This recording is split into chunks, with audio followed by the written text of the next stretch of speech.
ကျွန်တော်ရဲ့ဆရာသခင်မဟာကျွန်တော်တွေကိုမတော်တဆတငုံလောက်တောက်မိယုံတင်ရှိသေးတယ်နောက်တနေ့ကျတော့ဆရာသခင်မဟာကိုဝင်ရှိသွားပါလေရောတခဏအတွင်းမှာပဲဂိုင်းတစ်ခုလုံးကညီနောင်တွေအားလုံးကကျွန်တော်ကိုလက်မထောင်ပြီးချီးကျူးကြတော့တာပဲသူတို့ရင်ထဲမှာကျွန်တော်ပေါ်ကြီးညိုလေးစားမှုတွေတိုင်းအထက်လုံးဖြစ်နေတယ်လို့ပဲဒါပေမဲ့အဲ့ဒီအချိန်မှာကျွန်တော်ကိုယ်တိုင်ကတော့ကြောင်အံ့ဖြစ်နေခဲ့တာပါဘလို့ဖြစ်ပြီးကျွန်တော်ကလေးဖြစ်သွားရတာလဲဆရာသမားကိုမယုံမသိလမ်းစဉ်ကိုဖောက်ဖျက်တဲ့ဒီလိုအပြုအမူမျိုးဟာကြောရိုးအစစ်စစ်ချိုးခံရမယ်အလုံးမဟုတ်လားဒါပေမဲ့ကျွန်တော်လုံးဝမထင်မှတ်ထားတာကဆရာသခင်မကကျွန်တော်ကိုလက်ညှိုးထိုးပြီးဒီကလေးကမင်းရဲ့ကလေးပဲတာဝန်မယူပဲထွက်ပြေးဖို့မစင်စားနဲ့လို့ပြောလာတာပဲအခုတော့လုံးဝကိုသွားပြီလေကျွန်တော်ဘလို့ပဲစင်ကြေးပေးဘယ်သူမှယုံမှာမဟုတ်တော့ဘူးကျွန်တော်တကူလုံးကြောက်ရွံ့လို့တောင်းတင်းသွားရတယ်ဆရာသခင်မရဲ့လက်ညှိုးတစ်ချက်အောက်မှာခမ်းမကြီးအတွင်ကမူလကတည်ငြိမ်အေးချမ်းနေတဲ့လေတူဟာဖော်ပြလို့မရနိုင်တဲ့အယူမှုစိတ်လှုပ်ရှားမှုတွေဖြစ်ပြောင်းလဲသွားခဲ့တယ်ကျွန်တော်ကူချင်းဟန်ကိုစိုက်ကြည့်နေမိတယ်သူဟာချင်းယုံကိုင်းရဲ့ပထမဆုံးသောဓာတ်နဲ့သမီးဖြစ်ပြီးအသက်300ပဲရှိသေးပေမဲ့ပေါင်းစည်းခြင်းအဆင့်ရဲ့အထွတ်ထိပ်ကိုရောက်ရှိနေပြီဖြစ်ပါတယ်သူမရဲ့ခန္ဓာကိုယ်ပက်လည်မှာရွဝိုင်းနေတဲ့နှင်းခဲတဲ့အရှိန်ဝါဟာမူလကတော့မိုင်ပေါင်းရာချီတွင်မှာမျက်တပင်အောင်မပေါက်နိုင်တော့အောင်ပြင်းထန်ရမှာဖြစ်ပေမဲ့အခုချိန်မှာတော့အေးဆက်ဆက်နဲ့ဓာတ်အရှိန်ဝါတွေပြည့်နေတဲ့သူမရဲ့မျက်ဝန်းအစုံမှာထူးဆန်းတဲ့အယောင်ဝါတွေတန်းနေတယ်ပိုပြီးထိတ်လန့်မှုကောင်းတာကသူမရဲ့အဖြစ်ပြောစရာမရှိအောင်ပြီးပြည့်စုံတဲ့ကြာပန်းပွင့်မှ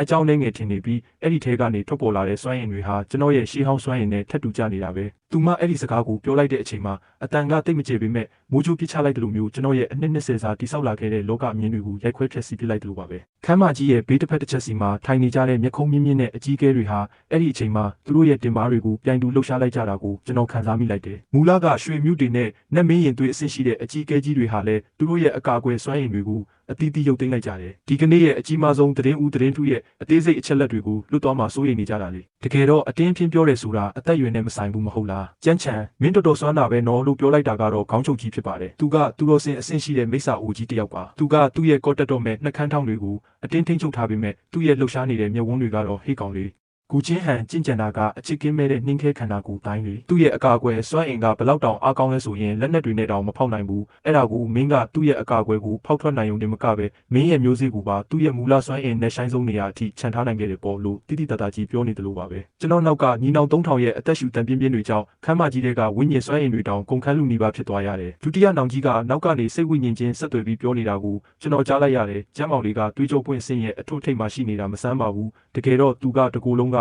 နှစ်သာရတွေကိုအဲ့ဒီတွေးတငုံထဲမှာထည့်ထားခဲ့တာကိုတဲ့ဒါကဘလို့လုပ်တွေးဖြစ်နိုင်မှာလဲဒါကပေါင်းစည်းခြင်းအဆင့်ရဲ့အကာအကွယ်ကိုပါဖောက်ထွက်နိုင်တဲ့ကံကြမ္မာလက်နက်ကြီးပဲမဟုတ်လားကျွန်တော်ကတော့ငိုအားထက်ရဲ့အာတန်ဖြစ်နေရတယ်သူတို့ရဲ့အတွေးခေါ်အရာပေါင်းစည်းခြင်းအဆင့်ကြင်ကြံသူတယောက်ကိုကိုဝင်ရစေဖို့ဆိုတာတွေးတငုံနဲ့ဘလို့မှမဖြစ်နိုင်ဘူးလေခုချင်းဟန်ကကျွန်တော်ဘာမှမပြောတာကိုမြင်တော့နှက်ခမ်းတောက်မှာအေးဆက်ဆက်အပြုံးတစ်ခုပေါ်လာတယ်အဲ့ဒီမျက်ဝန်းတွေကလှောင်ပြောင်မှုတွေကကျွန်တော်ကိုကြောချမ်းစေခဲ့တယ်အဲ့ဒီအချိန်မှာပဲဂိုင်းချုပ်ကြီးကဂိုင်းရဲ့စီကံဥပဒေအရဆရာသမားကိုမရုံမသေးလုပ်ပြီးဂိုင်းရဲ့ဂုံတိတ်ခါကိုညှိုးနှွမ်းစေတဲ့ဒီလိုပြုမှုမျိုးဟာတခြားသူသာဆိုရင်ကျင့်စဉ်တွေကိုဖျက်ဆီးပြီး6နှစ်ကြီးတဲ့ကိုပြစ်ချခံရမှာဖြစ်တယ်ဒါပေမဲ့ကူချင်းဟန်မှာလည်းကိုဝင်ရှိနေပြီဖြစ်ပြီးကြမ်းချံရဲ့ထူးခြားတဲ့ခန္ဓာကိုယ်ဖွဲ့စည်းပုံကတွေးကြိုးပွင့်စင်းတဲ့တင်ပေါင်းစည်းခြင်းအဆင့်ကိုတုံ့လုပ်စေနိုင်ခဲ့တယ်။ဒါဟာငါတို့ချင်းယုံကိုင်းအတွက်ကောင်းကင်ကပေးတဲ့ကောင်းချီးပဲဖြစ်တယ်။ဒါကြောင့်ပြစ်ဒဏ်ပေးမဲ့အစားအဆုလက်အဖြစ်ပြောင်းလဲပေးလိုက်မယ်။3ရက်ကြာရင်ချင်းလင်တောင်ထုတ်မှာမင်္ဂလာပွဲကျင်းပပြီးကြမ်းချံကတမတ်အဖြစ်ဝင်ရမယ်။နတ်ဖျားသွေးမျိုးဆက်ရှိတဲ့ဒီကလေးမွေးဖွားမလာမချင်းဆရာသခင်မရဲ့ခြေလန်းတရားအတွင်းကနေဘယ်တော့မှထွက်ခွာခွင့်မရှိစေရတဲ့ကျွန်တော်လုံးဝကိုစွန့်သွားရတယ်။ဒါကတမတ်ဝင်တာမှမဟုတ်တာ။လက်ဘူးလက်ကျမိတဲ့တရားခံလူမျိုးဆရာသခင်မရဲ့ကိုယ်ပိုင်ထောင်ထဲမှာပိတ်လောင်ထားပြီးမမွေးသေးတဲ့မိစ္ဆာကောင်လေးအတွက်အသုံးချတာတိတာလုံးပါတယ်ချင်းလင်တောင်ထုတ်ကိုပြောင်းလဲနေမှာတော့ချင်းယုံကိုင်းတစ်ခုလုံးမိဘုံတွေပန်းတွေနဲ့ဝေစာနေခဲ့တယ်အခမ်းအနားကဂိုင်းချုပ်ကြီးတရားရတဲ့နေ့ထက်တောင်ပိုပြီးကြီးကျယ်ခမ်းနားနေသေးတယ်ကျွန်တော်ကတိဆောက်ခြင်းအဆင့်ရှိတဲ့ကျိုးကြနီကိုးကောင်ဆွဲတဲ့ရထားလုံးပေါ်မှာထိုင်နေပြီးရင်ဘတ်မှာတော့ပန်းပွင့်အနီးကြီးတစ်ပွင့်ချိတ်ထားရတယ်။လမ်းဘေးဝဲရမှာရှိတဲ့ပါရမီရှင်ညီမငယ်တွေဟာဝမ်းနဲ့ပက်လက်ငိုကြွေးနေကြပြီးညီနောင်တွေကတော့ကျွန်တော်ကိုလေးစားတဲ့မျက်ဝန်းတွေနဲ့ကြည့်နေကြတယ်။စေးဖော်ဆက်တဲ့အခန်းကအကြီးကဲကတော့ကျွန်တော်ကိုကြားမှန်ဟုန်ခုံအားဖြည့်စေးတွေကိုတိတ်တဆိတ်ကမ်းပေးပြီးမျက်စိတစ်ဖက်မိတ်ပြသွားသေးတယ်။ဒီအခြေအနေကိုမြင်တော့ကျွန်တော်စိတ်ထဲမှာအတွေးတစ်ခုပဲရှိတော့တယ်ငါသိချင်လိုက်တာ။ချင်းလင်တောင်ထုတ်ကတော့တစ်နှစ်ပတ်လုံးနှင်းတွေကြပြီးအေးဆက်မြဲအေးဆက်နေသေးပါပဲ။ကူချင်းဟန်ကခမ်းမဆောင်တကားဝမှာရက်နေပြီးသူမဝစ်စင်ထားတဲ့မီးရှန်လူညီရဲနေတဲ့မင်္ဂလာဝစ်စုံဟာဖြူလော့လော်နှင်းတွေကြားမှာအထူးပဲထင်ရှားပေါ်လွင်နေတယ်။သူမရဲ့ပက်လေကဝိညာဉ်စွမ်းရည်တွေဟာကိုဝင်ရှိနေတဲ့အတွက်ကြောင့်တည်ငြိမ်မှုမရှိပဲဖြစ်နေပြီးတစ်ခါတည်းရန်ထွက်ပေါ်လာတဲ့စွမ်းရည်အရှိန်ဝါကတင်ကျွန်တော်တို့တွေးကြုံပွင့်အဆင့်ကျင့်ကြံသူကိုအသက်ရှူကျစေပါတယ်။ဧည့်သည်တွေအားလုံးပြန်သွားပြီးတားမြစ်ချက်တွေကတောင်တစ်ခုလုံးကိုလုံးဝပိတ်ဆို့လိုက်တဲ့အခါမှာတော့ကူချင်းဟန်ရဲ့မြင့်မြတ်ပြီးအေးဆက်လာတဲ့မျက်နှာထားဟာချက်ချင်းပဲပြည့်ပြည့်သွားတော့တယ်။သူမကကျွန်တော်အင်ဂျီကော်လာကိုဆွဲကင်ပြီးကြက်ပေါက်စားလေးတစ်ကောင်ကိုမတလူမျိုးအိတ်ခမ်းဆောင်နဲ့ဆွဲခေါ်သွားခဲ့ပါတယ်။ညာဘက်လက်ကိုဝေးရလိုက်ပြီးကက်ကြော်ချင်းအဆင့်ကျင့်ကြံသူတွေတောင်မချောင်းကြည့်နိုင်တဲ့အတန်လုံးကာကွယ်ကိုတိဆောက်လိုက်တယ်။ကျွန်တော်ကဆရာသခင်မအသက်ချမ်းသာပေးပါကျွန်တော်တကယ်ပဲတမင်လုပ်တာမဟုတ်ပါဘူးလို့အော်ဟစ်အတနာခံမိလိုက်တယ်။ကူချင်းဟန်ကနှာခေါင်းရှုပ်လိုက်ပြီးသူမရဲ့အပေါ်ဝေးယုံကိုချွတ်လိုက်တဲ့အခါခန္ဓာကိုယ်နဲ့ကပ်နေတဲ့အတွင်းခံအင်ဂျီပေါ်လာပြီး သူမရဲ့ဝမ်းပိုက်ပိုင်းမှာရွှေရောင်လင်းနှန်းတွေဖြက်ခနဲလှုပ်ရှားနေတာကိုတွေ့လိုက်ရတယ်။ငါကျင့်ကြံတာကကြာပန်းစင်ကြယ်ခြင်းတရားစင်စစ်ဖြစ်လို့ဘလို့စွမ်းအင်မျိုးမှဖောက်မဝင်နိုင်ဘူး။ဒါပေမဲ့မင်းရဲ့ခန္ဓာကိုယ်ဖွဲ့စည်းပုံထဲမှာငါတော့မထိန်ချုပ်နိုင်တဲ့ရှေးဟောင်းစွမ်းအင်တွေရှိနေတယ်။မနေ့ကအဲ့ဒီຢာကငါခန္ဓာကိုယ်ထဲရောက်လာပြီးငါရဲ့ညီဝန်နှန်းတော်ကိုကြော်ဖြတ်လာတာပြီးတော့မူလအမြုတေစီတက်တက်သွားပြီးဒီလိုຢာမျိုးဖြစ်ပြောင်းလဲသွားတာပဲကျွန်တော်တုံတုံရင်ရင်နဲ့သူမရဲ့ဆူထွက်နေတဲ့ဝမ်းပိုက်ကိုကြည့်ပြီးဒီကလေးကတကယ်ပဲကျွန်တော်ကလေးဆိုတာကိုသိလိုက်ရတယ်။အဲ့ဒါဆိုကျွန်တော်ကပို့ပြီးနစ်နာတာပေါ့ဗျာ။ဘာမှကိုမပါလိုက်ရဘူးလေ။အဲ့ဒီအချိန်မှာကူချင်းဟန်ကတွားကြိတ်ပြီးပြောတယ်စောစောကခမ်းမကြီးထဲမှာငါသာမင်းကိုလက်ညှိုးမထိုးခဲ့ရင်ဒီဝိညာဉ်ယတနာတာပောက်ကွဲသွားရင်ချင်းယုံကိုင်းတစ်ခုလုံးပြာကျသွားလိမ့်မယ်ဒီစကားကိုကြားမှာပဲဒီအေးဆက်လာတဲ့ဆရာသခင်မဟာဘေးရန်နေကနေအရေးပေါ်ကဲတင်လိုက်တယ်ဆိုတာကိုကျွန်တော်နားလည်သွားတော့တယ်သူမကျွန်တော်ကိုဘေးနားမှာခေါ်ထားတာကကျွန်တော်ရဲ့ခန္ဓာကိုယ်ထဲမှာဒီဝိညာဉ်တရေသားအတွက်တစ်ခုလေးသောငြိမ်သက်စေရှိနေလို့ပါပဲနောက်ရက်တွေမှာတော့ကျင့်ကြံခြင်းလောကရဲ့အကောင်းဆုံးထောင်ဒဏ်ကိုကျွန်တော်ခံစားခဲ့ရတယ်။ညဘက်ဆိုရင်ကျွန်တော်ကနှင်းခဲကတင်ပေါ်မှာထိုင်ပြီးဂူချင်းဟန်ရဲ့နွေးနေတဲ့ဝမ်းပိုက်ပေါ်ကိုလက်နှစ်ဖက်တင်ထားရတယ်။ကျွန်တော်ရဲ့အားနည်းလာတဲ့သွေးကြောပွင့်စွမ်းရည်တွေဟာသူမခန္ဓာကိုယ်ထဲရောက်တာနဲ့အဲ့ဒီဝိညာဉ်တရေသားရဲ့ဝါမျိုးခြင်းကိုခံရပြီးတစ်ချိန်ဝါမျိုးခံရတိုင်းကျွန်တော်ရဲ့စိတ်ဝိညာဉ်ပင်လည်းဟာပိုပြီးကျေပြတ်လာခဲ့တယ်။ခုနှစ်ရက်အတွင်းမှာတင်ကျွန်တော်ရဲ့ကျင့်စဉ်ဟာဒုံးပြန်လူမျိုးအိပ်ပျော်နေရင်းနဲ့တိဆောက်ခြင်းအဆင့်ကိုကြော်ဖြတ်ပြီးရွှေအမြူတွေအဆင့်ကိုတိုက်ရိုက်ရောက်ရှိသွားခဲ့တယ်။ဒါပေမဲ့ပိုပြီးစိတ်ပျက်စရာကောင်းတဲ့အရာကတော့ခုနှစ်ရက်အတွင်းမှာတင်ကျွန်တော်ရဲ့ကျင့်စဉ်ဟာဒုံးပြန်လူမျိုးအိပ်ပျော်နေရင်းနဲ့တိဆောက်ခြင်းအဆင့်ကိုကြော်ဖြတ်ပြီးရွှေအမြူတွေအဆင့်ကိုတိုက်ရိုက်ရောက်ရှိသွားခဲ့တယ်။ဒါပေမဲ့ပိုပြီးစိတ်ပျက်စရာကောင်းတဲ့အရာကတော့ဒီနေ့ပဲကျွန်တော်ဘေးနားကဟဲဝမ်ကိုင်းရဲ့တန့်စင်သောမင်းကလေးလို့ခေါ်တဲ့ရွမ်ရင်အစ်စ်နောက်ပိုင်းကျွမ်းကျင်သူတယောက်စီကလှုပ်ဝက်စာတစ်စောင်လက်ခံရရှိခဲ့တယ်။စာထဲမှာရေးထားတာကလွန်ခဲ့တဲ့ရက်ပိုင်းကတရားဆွေးနွေးပွဲမှာကျွန်တော်ချွေးတုပ်လိုက်တုန်းကလွင့်စင်သွားတဲ့ချွေးဆက်တစ်ဆက်ကသူမအပေါ်မတော်တဆဆင်သွားခဲ့တဲ့လူကိုမူရစ်စေတဲ့လက်ထဲကပန်းရောင်ဆရွက်လေးကိုကြည့်ပြီးအဆင့်ကိုရှိတဲ့နတ်ဖျားသားကိုကင်ပြီးရှောက်လာတဲ့ကုချင်းဟန်ကိုခေါင်းထဲကြည့်လိုက်မိတယ်ကျွန်တော်ဘဝတော့သွားပြီလို့ခံစားရတာတင်မကပဲနတ်ဖျားနဲ့မိစ္ဆာတွေတိုက်ခိုက်ကြမဲ့တေမင်းတမန်တန်တရားဆက်ဝိုင်းတဲ့ကိုအပြီးအပိုင်ရောက်သွားပြီလို့ခံစားလိုက်ရတယ်ကျွန်တော်ခန္ဓာကိုယ်ထဲမှာလက်ပတ်နေပြီးရွှေရောင်အလင်းတန်းတွေဖြာထွက်နေတဲ့ရွှေမြူတွေကိုခံစားမိလိုက်တယ်ကျင့်စဉ်အဆင့်တွေကလည်းရုတ်တရက်တက်လာတာကြောင့်ဝမ်းမသာတဲ့အပြင်အချိန်မရွေးပောက်ကွဲသွားနိုင်တဲ့ဆိုတဲ့ကြောက်စိတ်တွေနဲ့ပဲပြည့်နေနေခဲ့တယ်ကျင့်ကြံခြင်းလောကမှာတာမန်လူတစ်ယောက်ကတိဆောက်ခြင်းအဆင့်ကနေရွှေမြူတွေအဆင့်ထိရောက်ဖို့ဆိုရင်အနည်းဆုံးနှစ်ပေါင်း30လောက်တကားပိတ်ကျင့်ကြံရပြီးပါရမီရှင်တွေတောင်ဆယ်စုနှစ်ချီအချိန်ပေးရတာဒါပေမဲ့ကျွန်တော်ကကြတော့ချင်းလင်တောင်ထွန်းမှာ9ရက်လောက်လူသားဘက်ထရီလိုမျိုးအတင်းအကျပ်ဆုပ်ယူခံရလိုက်ပြန်လဲဖြစ်တင်းပေးလိုက်နဲ့ဆိုးရွားတဲ့တန်တရားထဲမှာအသုံးချခံနေရတယ်လူလောကထဲတောင်မွေးမလာသေးတဲ့အဲ့ဒီဘိုးတော်လေးကကျွန်တော်ကိုရွှေမြူတွေအဆင့်ထိအတင်းတွန်းပို့ပေးလိုက်တာလေကုချင်းဟန်ကကျွန်တော်ကိုကြည့်တဲ့အကြည့်တွေဟာအစကတက်ဖြတ်ခြင်းတဲ့အကြည့်ကနေအခုတော့ရှားပါတဲ့အာဟာရဖြစ်ဆွတ်စာတစ်ခုကိုကြည့်တယ်လို့မျိုးထူးဆန်းတဲ့အကြည့်တွေဖြစ်ပြောင်းလဲသွားတယ်သူမကနှစ်ပေါင်းတောင်းချီတက်တန်းရှိတဲ့ရေခဲကြောက်ကတင်ပေါ်မှာတင်ပလင်ခွေထိုင်နေပြီးအတန်ကတော့အရင်တိုင်းအေးဆက်နေလုံးပဲဒါပေမဲ့မူလကနှင်းခဲတွေလိုထူထပ်လာတဲ့ပေါက်ဆက်ခြင်းအဆင့်ရဲ့စွမ်းရည်ဖိအားတွေကတော့အခုချိန်မှာနည်းနည်းလျော့နေတယ်လို့ပဲကုချင်းဟန်ကဒီကောင်လေးတောင်းကျမ်းနေပြန်ပြီးဒီတောင်ထုတ်ပေါ်ကဝိညာဉ်စွမ်းရည်တွေကတိတ်ပြီးကျဲလုံးတယ်လို့သူကညှဉ်းညူနေတာမင်းစီကရှေးဟောင်းစွမ်းရည်တွေပါတဲ့တွေးစီနေရမှာဖြစ်မဲ့တဲ့ညီရဲနေတဲ့အဆက်ပြောက်တွေနဲ့ပြည့်နေတဲ့ကျွန်တော်ရဲ့လက်ထိပ်တွေကိုကြည့်ပြီးငိုချင်ပေမဲ့မျက်ရည်မကျနိုင်ဖြစ်နေရတယ်ဒါကဗမာချင်းကြံချင်းလောကဖြစ်မှာလဲဒါကကို့အသားကိုလှီးပြီးလင်းယုံကိုအစာကျွေးနေတာနဲ့အတူတူပဲလေကျွန်တော်ရဲ့ခန္ဓာကိုယ်ဖွဲ့စည်းပုံကပြောရရင်ထိုက်ကူဟွန်ကိုခန္ဓာကိုယ်လို့ခေါ်ပြီးနားလည်အောင်ပြောရရင်တော့တဘာဝအတိုင်းဖြစ်တည်နေတဲ့ဝိညာဉ်စွမ်းရည်ပြောင်းလဲပေးတဲ့စက်ပစ္စည်းတစ်ခုပဲကျွန်တော်တုံတုံရင်ရင်နဲ့လက်ကိုဆန့်ထုတ်လိုက်ပြီးလက်ထိပ်ကိုဓာတ်နဲ့လှီးလိုက်တော့ခရမ်းရွှေရောင်အလင်းတန်းတွေတောက်ပနေတဲ့သွေးစီနှစ်တစ်ဆက်ထွက်လာခဲ့တယ်ပြီးတော့တိတိတသားဖောင်းကြွနေတဲ့ကုချင်းဟန်ရဲ့ဘိုက်ပေါ်ကိုဓာတ်ရိုက်ဖိကတ်လိုက်တယ်ဝုန်းဆိုတဲ့အတန်နဲ့အတူချင်းလင်တောင်ထွတ်တစ်ခုလုံးကိုကာကွယ်ထားတဲ့မဟာအစီရင်ကြီးတောင်မှတုံခါသွားခဲ့ရတယ်တောင်တွေပြူမတက်ပြင်းထန်လာတဲ့ဆုပ်ယူမှုအားတစ်ခုကအဲ့ဒီဘိုက်ထဲကနေထွက်ပေါ်လာတာပဲကျွန်တော်ခန္ဓာကိုယ်ထဲကရွှေမြူတွေကြီးကယူသွမတက်လဲပတ်နေပြီးအမုတ်ဖြစ်သွားမတက်ဆုပ်ယူခြင်းခံနေရတယ်လို့ခံစားလိုက်ရတယ်ကုချင်းဟန်ကညီးတွားတန်တစ်ချက်ထွက်ပေါ်လာပြီးမျက်နှာတစ်ခုလုံးရုတ်တရက်နီးမြန်းသွားကနဖူးမှလည်းချွေးဆက်လေးတွေစိတ်ထွက်လာခဲ့တယ်တွေးသားချင်းဆက်နွယ်နေတယ်လို့ခံစားချက်မျိုးဆိုတာအဲ့ဒီခိုက်တံပဲလေကျွန်တော်ဟာသူမရဲ့အရေးပြားကိုဖောက်မြင်နေရတယ်လို့မျိုးအဲ့ဒီတနေသားရဲ့ဝိညာဉ်ရေးကကျွန်တော်ရဲ့တွေးသားစွမ်းရည်တွေကိုအငမ်းမရဆုပ်ယူနေတာကိုမြင်လိုက်ရတယ်ဒါပေမဲ့ပြန်လည်ပေးဆက်မှုအနေနဲ့အလွန်မင်းတန့်စင်လာတဲ့နတ်ဖျားစွမ်းရည်တွေဟာလက်ထိတ်ကနေတဆင့်ကျွန်တော်ရဲ့တွေးကြောတွေတဲကိုပြန်လည်စီးဝင်လာခဲ့တယ်ကျွန်တော်ရဲ့ကျင့်စဉ်အဆင့်တွေပြန်လုတ်ခတ်လာပြန်ပြီးရွှေမြူတွေအဆင့်အစောပိုင်းအလယ်ပိုင်းနောက်ပိုင်းကြည့်ရတာဝိညာဉ်ကူးပြောင်းအဆင့်အထိဓာတ်ရိုက်တက်လန်းတော့မဲ့ပုံပဲကျွန်တော်အော်ဟစ်လိုက်မိတယ်ဒီအတိုင်းဆက်စုပ်နေရင်ငါအဆင့်တက်မှာမဟုတ်ဘူးငါခန္ဓာကိုယ်ရဲ့ကြံ့ခိုင်မှုကရုတ်တရက်တိုးပွားလာတဲ့ဝိညာဉ်စွမ်းရည်တွေကိုမခံနိုင်ပဲပောက်ကွဲသွားလိမ့်မယ်ကုချင်းဟန်ကမျက်လုံးကိုအမြန်ဖွင့်ပြီးလက်ကိုဝေးရမ်းလိုက်ကဒီဆက်နွယ်မှုကိုအတင်းအကျပ်ဖြတ်တောက်လိုက်တယ်သူမအသက်ကိုပြင်းပြင်းရှူနေရတယ်ဝိညာဉ်စွမ်းရည်တွေလှုပ်ခတ်သွားတဲ့အတွက်သူမရဲ့နှက်မောင်လာတဲ့ဆန်ရွှေရှိတွေဟာအခုချိန်မှာတော့ရွှေရောင်ဖြို့ဖြို့အလင်းတန်းတွေတန်းနေခဲ့ပြီးကုချင်းဟန်ကဒီကလေးကဘလို့မိစ္ဆာမျိုးလဲလို့ရေရွတ်လိုက်တယ်သူမကျွန်တော်ကိုကြည့်ရမျက်ဝန်းတွေထဲမှာဝေခွဲမရမှုတွေနဲ့အံ့ဩထိတ်လန့်မှုတွေပြည့်နေခဲ့တယ်။သူမကဆက်ပြီးချမ်းချန်သူစောစောကမင်းရဲ့တွေးစီနှစ်တွေကိုစုပ်ယူနေတော့ငါရဲ့တရားဓမ္မအပေါ်နားလည်မှုကိုပါအတင်းအကျပ်ယူသွားသေးတယ်။မင်းမှာအခုရွှေမြူတွေအစဉ်ကျင့်စဉ်ပဲရှိသေးပေမဲ့မင်းရဲ့စိတ်အာရုံတွေကတရားဓမ္မနားလည်မှုကနတ်ဖျားအစဉ်ကျွမ်းကျင်သူတွေထက်နေမကြတော့ဘူး။ကျွန်တော်မြေပြင်ပေါ်မှာထိုင်ပြီးညီးတွားနေမိတယ်။ခိုင်းထဲမှာအေးစိတ်ထိုင်စားပြီးတင်မဲ့ရက်ပဲထိုင်ဆောင်ခြင်းနဲ့ကျွန်တော်လိုလူဖြစ်တစ်ယောက်ကအခုတော့နတ်ဖျားအစဉ်ကျွမ်းကျင်သူဖြစ်လာပြီးရွှေမြူတွေအစဉ်လူစွမ်းကောင်းတစ်ယောက်ဖြစ်ဖို့အတင်းအကျပ်လှုပ်ခံလိုက်ရပြီး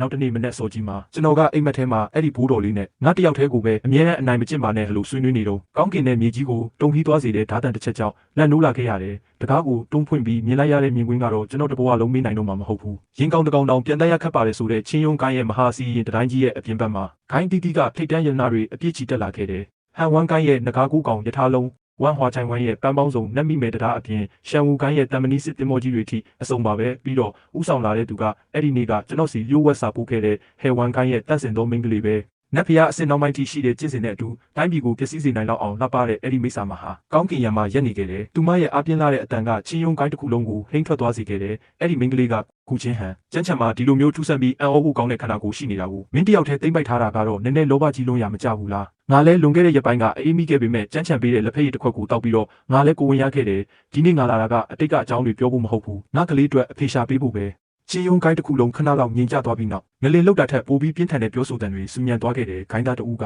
Oh my god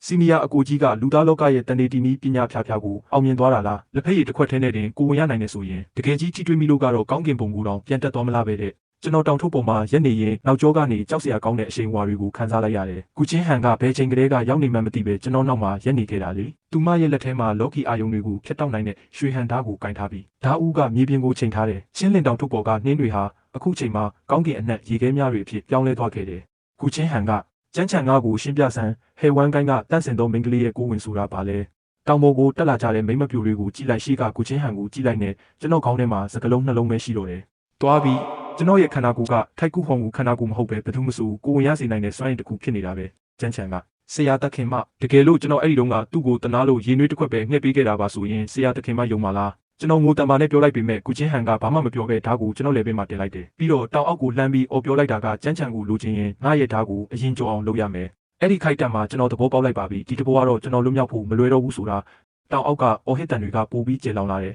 ဟဲဝမ်ကိုင်းကတန့်စင်သောမိန်းကလေးရဲ့ကလေးအတွက်အဖေလာရှာတာဆိုတဲ့စကားကချင်းယုံကိုင်းရဲ့ဘိုးဘွားတင်ကြိုင်ပေါ်မှာဘုံဖောက်လိုက်တယ်လို့ပဲဒေါသကြောင့်နည်းနည်းရှုပ်ထွားနေတဲ့ကုချင်းဟန်ရဲ့လှပတဲ့မျက်နှာကိုကြည့်ရင်သူမရဲ့ပိုက်ထဲကစွမ်းရည်တွေကိုခန်းစားမိတော့အခုချိန်မှာကျွန်တော်တကယ်ပဲတေးချင်စိတ်ပေါက်သွားခဲ့ရတယ်ကြည်ကြံခြင်းလောကမှာပေါက်ဆက်ခြင်းအဆင့်ကနေမဟာယာနအဆင့်ကိုတက်လှမ်းမှုဆိုရင်ပါရမီအပြင်ထူးခြားတဲ့ကံကြမ္မာခွင့်လန်းလဲလိုအပ်တယ်ဒါပေမဲ့ကျွန်တော်ရဲ့ရှေးဟောင်းစွမ်းရည်တွေပါတဲ့သွေးစီနှစ်တွေကမတော်တဆသူမတို့ရဲ့ဝိညာဉ်အမျိုးတွေကိုနိုးထစေခဲ့တဲ့မိဘတစ်ခုဖြစ်သွားခဲ့တယ်ကုချင်းဟန်ရဲ့လက်ထဲကရွှေဟန်ဓာတ်ကနေကြည်လင်တဲ့ငကားဟိန်းတန်ထွက်ပေါ်လာပြီးသူမရှိကိုတလန်းလှမ်းလိုက်တယ်။ပေါင်းဆက်ခြင်းအဆင့်ပြည့်စုံသူတယောက်ရဲ့စွမ်းအားတွေကကောင်းကင်ပြိုကျလာတယ်လို့မျိုးချင်းလင်တောင်ထုတ်ပေးနာကတိမ်တိုက်တွေကိုလွင့်စင်သွားစေခဲ့တယ်။ကုချင်းဟန်ကကျွန်တော်ကိုရွေးချယ်စရာနှစ်ခုပေးတယ်။ပထမတစ်ခုကကျွန်တော်ကိုနှစ်ပိုင်းပြီးဟဲဝမ်ကိုင်းကအမျိုးသမီးနဲ့တဝက်စီခွဲယူခံမလား။ဒုတိယတစ်ခုကသူမရဲ့နောက်မှာငြိမ်ငြိမ်လေးလိုက်ပြီးကျွန်တော်ကိုလူယူချင်နေတဲ့အဲ့ဒီမိစ္ဆာမတွေကိုသူမတက်ဖြတ်တာကိုကြည့်နေရမလားတဲ့။ကျွန်တော်မှရွေးချယ်စရာရှိသေးလို့လား။အသက်ရှင်မဲ့လမ်းကိုပဲရွေးရမှာပေါ့ဗျာကျွန်တော်ကဆက်ပြီးဆရာတခင်မကျွန်တော်ကအသက်ရှင်ရင်လဲချင်းလင်တောင်ထုတ်ရဲ့လူတည်ရင်လဲချင်းလင်တောင်ထုတ်ရဲ့တရေပဲအပြင်ကဟဲဝမ်ကိုင်းကမိမကလာလိမ့်နေတာကျွန်တော်သူ့ရဲ့လက်ကိုတော့မကင်ဘူးလို့အော်ဟစ်ပြီးတစ္ဆာရှိကြောင်းပြသလိုက်ပါတယ်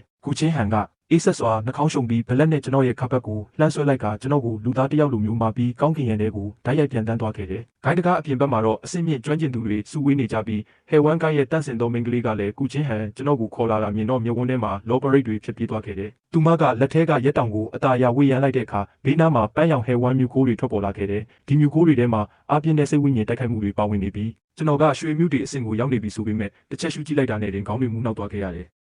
မကြခင်မှာပဲကုချင်းဟန်ရောက်ရှိလာခဲ့တယ်။သူမကစကားအပူတွေလုံးဝမပြောဘဲလက်ကိုမြောက်လိုက်တာနဲ့ဒါနှင်းမြူခဲတိုင်းကွက်ကိုထုတ်သုံးလိုက်တော့တယ်။အဲ့ဒါကပေတထောင်ကျော်ဖြတ်တန်းသွားတဲ့ကြောင်မက်ဖွယ်ဓာရီခဲလိုင်းကြီးတစ်ခုလိုပါပဲ။ပဝင်းကျင်ရဲ့အပူချိန်ဟာချက်ချင်းဆိုသလိုရေခဲမက်အထိကျဆင်းသွားပြီးကောင်းကင်ယံမှာရက်တက်နေတဲ့စစ်တင်မောကြီးတွေတောင်မှတချွတ်ချွတ်မီတန်တွေထွက်ပေါ်လာကတင်းငယ်တဲ့အကွဲကြောင်လေးတွေထင်ဟပ်လာခဲ့တယ်။ဝုန်းကနေမီတန်နဲ့အတူတိုင်းပညာရှင်ကြီးတွေရဲ့တိုက်ခိုက်မှုနောက်ဆက်တွဲဟာမိုင်ပေါင်းရာချီပက်ပက်လဲကတစ်ပင်တွေကိုတဆက်စီကျင်းမွားသွားစေခဲ့တယ်။ကျွန်တော်ကတော့ကုချင်းဟန်ကသူမရဲ့အကာအကွယ်စွမ်းရည်ဝန်းထဲမှာကာကွယ်ပေးထားပါတယ်။အပြင်ကကဘာပြတ်မတက်ပြင်းထန်လာတဲ့စွမ်းအားတွေကိုခန်းစားမိရင်စိတ်ထဲမှာတော့သူတို့ပင်နာမှာတိုက်ခိုက်နေကြတာလေဒါကနတ်ဖျားနှစ်ပါးသူတေကိုတေအပြိုင်ကျဲနေကြတာပဲလို့ညီးတွားနေမိလိုက်ပါတော့တယ်အဲ့ဒီလိုနဲ့နှစ်ဖက်စလုံးအကျိတ်အနေတိုက်ခိုက်နေကြတဲ့အချိန်မှာကျွန်တော်ရဲ့ဘိုက်ထဲကနေအလုံးသိငယ်ပြီးထင်ရှားတဲ့တုန်ခါမှုတစ်ခုထွက်ပေါ်လာတယ်အဲ့ဒီအချိန်မှာပဲကုချင်းဟန်ရဲ့ဘိုက်ထဲကကလေးငယ်ကစကားပြောလာပါတော့တယ်ဖေဖေဟိုပန်းရောင်ဝတ်စုံနဲ့အတော်ကြီးရဲ့ကိုပေါ်မှာနတ်မြေခွေရဲ့သွေးရှိတယ်အရသာအတော်ရှိမဲ့ပုံပဲသူ့ရဲ့မူလစွမ်းအင်ကိုနည်းနည်းလောက်ဖမ်းပေးပါလားတားမုံဖြစ်စားခြင်းလို့တဲ့ဗျာ ဒါကိုကြားလိုက်ရတဲ့ကျွန်တော်မှနဖူးကနေချွေးစေးတွေတဒိန်ဒိန်ကျလာတော့တာပဲမင်းကမင်းအဖေကိုဘလောက်တောင်စွမ်းတဲ့လူစွမ်းကောင်းကြီးလို့ထင်နေတာလဲမင်းအမေရင်းတောင်အခုလောလောဆယ်အသက်နဲ့ရင်းပြီးတိုက်နေရတာလေမင်းကမင်းအဖေကိုရွယ်ရင်းအစ်စ်နှောင်ပိုင်းကျွမ်းကျင်သူတယောက်ရဲ့မူလစွမ်းအင်ကိုတွားလူခိုင်းနေတယ်ဟုတ်လားဒါပေမဲ့ကျွန်တော်ညှင်းဆန်ဖို့တောင်အချိန်မရလိုက်ပါဘူးကျွန်တော်ခန္ဓာကိုယ်ထဲကရွှေမြူတွေဟာထိန်းချုပ်မရပဲပြောင်းပြန်လဲပတ်သွားပါတော့တယ်မိခိုးရောင်စွမ်းအင်စီကြောင်းတစ်ခုဟာကျွန်တော်ရဲ့လက်ချောင်းထိပ်ကနေတဆင့်ကုချင်းဟန်ရဲ့အကာအကွယ်ကိုဖောက်ထွက်သွားပြီးအဝေးကဟဲဝမ်မြူမင်းတွေထဲကိုတိုးဝင်သွားခဲ့တ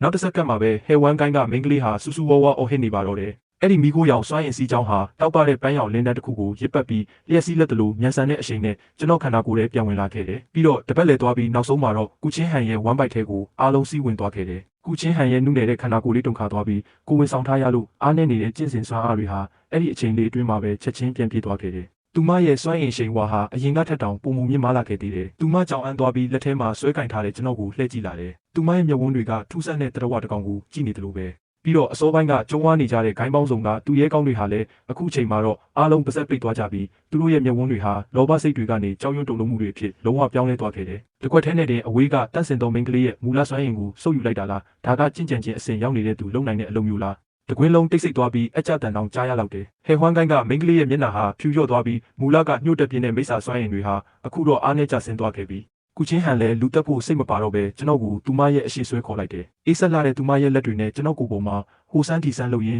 ်းကျွန်တော်စီမှာဝက်ထားတဲ့စွမ်းအားကိုရှာဖွေဖို့ကြိုးစားနေတယ်။ကျန်းချံအမှန်တိုင်းပြောစမ်းစိုးစိုးကအဲ့ဒါဘာဖြစ်သွားတာလဲ။သူမရဲ့အတန်ထဲမှာသူမကိုယ်တိုင်တောင်တတိမထားမိတဲ့အံ့ဩမှုတွေပြည့်နေတယ်။ကျွန်တော်ကတော့ငုံမဲမဲမျက်နှာနဲ့ကျွန်တော်ကိုရန်လိုတဲ့မျက်လုံးတွေနဲ့ကြည့်နေတဲ့သူတွေကိုလှည့်ကြည့်လိုက်။ကြည်ညိုလေးစားတဲ့မျက်နှာတွေနဲ့ကြည့်နေတဲ့ဂိုင်းတူညီအကိုတွေကိုကြည့်လိုက်လို့ရင်ဆရာသခင်မကျွန်တော်အမှန်တိုင်းပြောမယ်။အဲ့ဒါဆရာသခင်မရဲ့သားလေးကမုံစားခြင်းလို့သူ့ဘာသာသူလှုပ်လိုက်တာလို့ပြောရင်ယုံမာလားလို့မေးလိုက်တယ်။ကုချင်းဟန်ကကျွန်တော်ကိုစိုက်ကြည့်ပြီးသူမရဲ့ရွှေရောင်လင်းတန်းတွေဖြာထွက်နေတဲ့ဝမ်ဘိုက်ကိုငုံကြည့်ရင်အတော်ကြာအောင်ထိတ်ဆိတ်သွားခဲ့တယ်။အဲ့ဒီအချိန်မှာပဲမိုးကုတ်ဆက်ဝိုင်းစီကနေမိုးတိမ်တွေရုတ်တရက်လိမ့်တက်လာပြီးစောစောကစွမ်းရည်စီးကြောင်းဟာကောင်းကင်ဘုံရဲ့လှုပ်ဝက်ချက်တွေကိုအများကြီးလူယူသွားခဲ့တာကြောင့်ကောင်းကင်ဘုံကလည်းအငြိမ်မနေနိုင်တော့တဲ့ပုံပဲ။ဒါတာမန်မိုးကြိုးမဟုတ်ဘူး။အဲ့ဒါကဖြက်စီးခြင်းအထိမ့်မဲ့ဖြစ်တဲ့ကဘာဖြက်ခရမ်းရောင်မိုးကြိုးပဲ။အဲ့ဒါကကုချင်းဟန်ကိုရောကျွန်တော်ကိုပါဥတီနေတာမဟုတ်ပဲ။ဘိုက်ထဲကနေမမွေးဖွားခင်ကလေးကတပြားတိုက်တဲ့ကျွန်တော်ဖရီးရထားတဲ့သားလေးကိုဥတီနေတာပါ။ကုချင်းဟန်ကဓာတ်ကိုကြစ်ကြစ်ပါအောင်စုပ်ကင်ထားပြီးစိတ်ပြက်လက်ပြက်အတန်နဲ့ဒီမိုဂျူဘေးဒုက္ခကိုသူမတားဆီးနိုင်မှာမဟုတ်ဘူးလို့ပြောလိုက်တယ်။တကယ်လို့သူမတည်ဆုံသွားခဲ့ရင်ကလေးကိုအသက်ကြီးတဲ့အထိစောင့်ရှောက်ပေးဖို့ကျွန်တော်ကိုမှာကြားနေတယ်။ဘာကိုစောင့်ရှောက်ရမှာလဲဗျာကျွန်တော်ရဲ့စိတ်ထဲကဒေါသတွေဟာနောက်ဆုံးတော့ပောက်ကွဲထွက်သွားခဲ့ပြီလေ။ဒီလိုဘဝမျိုးနဲ့တော့စက်မနေနိုင်တော့ဘူး။ဘသူအိမ်ကကလေးကများမမွေးခင်ကလေးကကဘာဖြတ်မိုးကျူးကိုဖိတ်ခေါ်နေလို့လေ။ဘသူမိမကများကိုဝင်ရှိနေတာကိုလျောက်ကြားကိုဆွဲခေါ်ပြီးလူလိုက်တက်နေလို့လေဗျာ။ကျွန်တော်ခန္ဓာကိုယ်ထဲကအမြူတွေဟာကျွန်တော်ရဲ့ဒေါသကိုခံစားမိသွားတယ်လို့ပဲပြင်းပြင်းထန်ထန်အကွဲလာခဲ့တယ်။ကဘာဦးအစကတည်းကတည်ရှိနေတဲ့ထူးခြားဆန်းပြတဲ့စွမ်းအားတစ်ခုဟာတခဏအတွင်းကျွန်တော်ရဲ့ခြေလက်အင်္ဂါနေရာအနှံ့ကိုစီးဝင်သွားခဲ့တယ်။ကျွန်တော်ကုချင်းဟန်ကိုတွန်းထုတ်လိုက်ပြီးဂိုင်းတစ်ခုလုံးနဲ့ကျင့်ကြံခြင်းလောကတစ်ခုလုံးရဲ့အံ့အားသင့်နေတဲ့အကြည့်တွေအောက်မှာခရမ်းရောင်မူချိုးကိုရင်ဆိုင်ဖို့ကောင်းကင်ပေါ်ပြန်တက်လိုက်တယ်။ပြီးတော့ကောင်းကင်ကြီးကိုလက်ညှိုးထိုးပြီးမပြီးနိုင်မစည်းနိုင်ဖြစ်နေတာလားရေနွေးလေးတငုံတောက်လိုက်တာကိုဒီလောက်တောင်ဖြစ်နေရလားလို့အော်ဆဲလိုက်မိတယ်။အဲ့ဒီချိန်မှာကျွန်တော်တကယ်လမ်းတယ်လို့ခံစားလိုက်ရတယ်။ဒါပေမဲ့နောက်တစ်စက္ကန့်မှာတော့အဲ့ဒီခရမ်းရောင်မူချိုးဟာကျွန်တော်ဆဲကြောင်သွားပုံရပြီးအရှိန်ဝါဆဲဆလောက်ပုံမူကြီးမားလာကဘာကြီးကိုဖျက်ဆီးပစ်မဲ့အရှိန်ဝါနဲ့ဖိနှိပ်လာပါတော့တယ်။ကျွန်တော်ကုချင်းဟန်ဘက်ကိုလှည့်ကြည့်ပြီးပြုံးပြရင်းဆရာတခင်မဟိုလေကျွန်တော်အခုတောင်းပန်ရင်အချိန်မီသေးလားဟင်လို့မေးလိုက်မိတယ်။အဲ့ဒီခရမ်းရောင်မူချိုးကမိုးတိမ်တွေထဲမှာတပတ်လှည့်သွားပြီးကျွန်တော်ရဲ့အော်တန်ကြောင့်အနှဲငယ်ကြောင်အန်းသွားပုံရတယ်။ဒါပေမဲ့ချက်ချင်းဆိုသလိုပဲအမျက်ထွက်နေတဲ့ငကားကြီးတစ်ကောင်လိုမိုးကြိုးလင်းဟာခရမ်းရောင်ရင်းရင်းကနေပြတ်သုံးခြင်းအနက်ရောင်အဖြစ်ပြောင်းလဲသွားခဲ့တယ်။ကြိုယူပြတ်သုံးခြင်းမိုးကြိုးလေဗျာ။ဒီအရာကိုရှေးဟောင်းကျမ်းစာတွေထဲမှာအစင်းမြင့်ကျင့်ကြံသူတွေဘေးဒုက္ခကြုံဖြစ်ချိန်မှာဒီမိုးကြိုးနဲ့ကြုံရရင်10ယောက်မှာ10ယောက်လုံးတည်ဆုံးရမယ်လို့စာတကြောင်းထဲနဲ့ပဲဖော်ပြထားတာပါ။ကျွန်တော်ရဲ့ခေါင်းပေါ်ကကဘာပြတ်မတက်ဖိအားတွေကိုခံစားမိပြီးခြေထောက်နှစ်ဖက်စလုံးကတော့တစ်ဆက်ဆက်တုံရင်နေပါပြီ။ဒါပေမဲ့ခန္ဓာကိုယ်ထဲကအမြူတွေကတော့တော်တော်လေးတက်ကြွနေပြီးအကွဲမသွားတဲ့အပြင်ကျွန်တော်ရဲ့ချွေးပေါက်တိုင်းကိုအတင်းအဓမ္မဖွင့်ဟပေးလိုက်တယ်။ကုချင်းဟန်ကကျွန်တော်ကိုလာဆွဲဖို့ကြိုးစားနေပြီးသူ့မလက်ထဲကနှင်းမြူခဲတာဟာကျင့်စဉ်စွမ်းအားတွေအလွန်ကဲအသုံးပြုမှုကြောင့်ဆူရှားတဲ့အော်မီတန်တွေထွက်ပေါ်နေပါတယ်။ဒါပေမဲ့ကျွန်တော်လှုပ်ရှားလို့မရတော့ဘူး။မမြင်ရတဲ့စွမ်းအားတစ်ခုကကျွန်တော်ကိုဆွဲခေါ်ထားတာပါ။ဒါဟာဘိုက်ထဲကကလေးငယ်ရဲ့လက်ချက်ဆိုတာကျွန်တော်သိတယ်။ရုတ်တရက်ကလေးငယ်တယောက်ရဲ့အတန်ကကျွန်တော်နားထဲစီးဝင်လာတယ်။ဖေဖေမကြောက်တဲ့လေဒါကစစ်မှန်တဲ့ကောင်းကင်ဘုံရဲ့မူလစွမ်းအားပဲ။အားစေးတွေမှအပြည့်ပဲ။အခုဖေဖေရဲ့ခန္ဓာကိုယ်ကအတော်လေးအားနည်းလွန်းတဲ့မိုးကြိုးနဲ့အပြစ်ခံရရင်ဒါကိုဘယ်လိုလုပ်ကာကွယ်နိုင်မှာလဲတဲ့။ကျွန်တော်စိတ်ထဲမှာတော့မအေးပေးလေးမင်းကမင်းအဖေကိုမိုးကြိုးလွှဲတိုင်ဖြစ်သုံးနေတာလားလို့အပြင်းထန်ချိန်ဆမိနေတယ်။ဝုန်းခနဲ့မိတန်နဲ့အတူအနက်ရောင်မိုးကြိုးအလင်းကကျွန်တော်ကိုတခဏချင်းဝါမြူသွားခဲ့တယ်။အဲ့ဒီအချိန်မှာကျွန်တော်နာကျင်မှုကိုမခံစားရပဲထူးဆန်းအံ့ဩဖွယ်ကောင်းတဲ့ပိုက်ပြတင်မှုကိုသာခံစားလိုက်ရတယ်။ဝိညာဉ်ကိုပါဖျက်ဆီးနိုင်တဲ့မိုးကြိုးကခန္ဓာကိုယ်ထဲတိုးဝင်လာပြီးမိခိုးရောင်စွမ်းအင်တွေကချက်ချင်းဆိုသလိုစုပ်ယူလိုက်ကတွေးကြောတွေကတဆင်ကျွန်တော်ရဲ့အမြူတွေစီကိုရှမ်းကြစည်းဝင်သွားခဲ့တယ် ကျွန်တော်ရဲ့အမျိုးတွေအကွဲသွားပြီးငကားငွေတန်းလိုဝဲကရက်တစ်ခုဖြစ်ပေါ်လာကကျွန်တော်ရဲ့ကျင့်စဉ်အစဉ်တန်းဟာမိုးကြိုးလင်းထဲမှာအရှိန်ဟုန်နဲ့မြင့်တက်လာခဲ့တယ်အမျိုးတွေအစဉ်ပြည့်စုံခြင်းရွံရင်းအစဉ်အစောပိုင်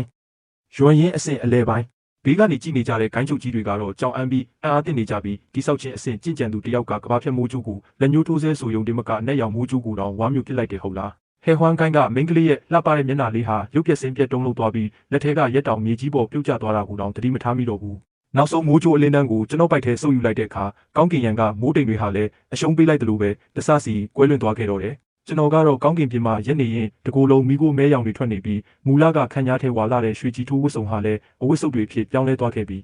ကျွန်တော်လည်းရှက်ရှက်နဲ့အရေးကြီးတဲ့နေရာတွေကိုဖုံးကွယ်ရင်းကုချင်းဟန်ဘက်ကိုလှည့်ကြည့်လိုက်တယ်ကုချင်းဟန်ကတော့အခုထိဓာတ်ထုတ်ထားတဲ့ပုံစံအတိုင်းရှိနေစေဖြစ်ပြီးတကိုယ်လုံးကကြောက်စိတ်ရုပ်တုတစ်ခုလိုကောင်းကင်ပြင်မှာငြိမ်သက်နေတယ်သူမကျွန်တော်ကိုကြည့်နေတယ်သူမရဲ့မျက်ဝန်းထဲကရှုပ်ထွေးလာတဲ့ခံစားချက်တွေကိုတော့စကလုံးနဲ့ဖော်ပြဖို့မတက်တာတော့ပါဘူးအံ့ဩတုန်လုံးမူလားဝမ်းမြောက်မှုလားဒါမှမဟုတ်တခါမှမမြင်ဘူးတဲ့ထူးဆန်းတဲ့တရဝါတကောင်ကိုကြည့်နေတာလာ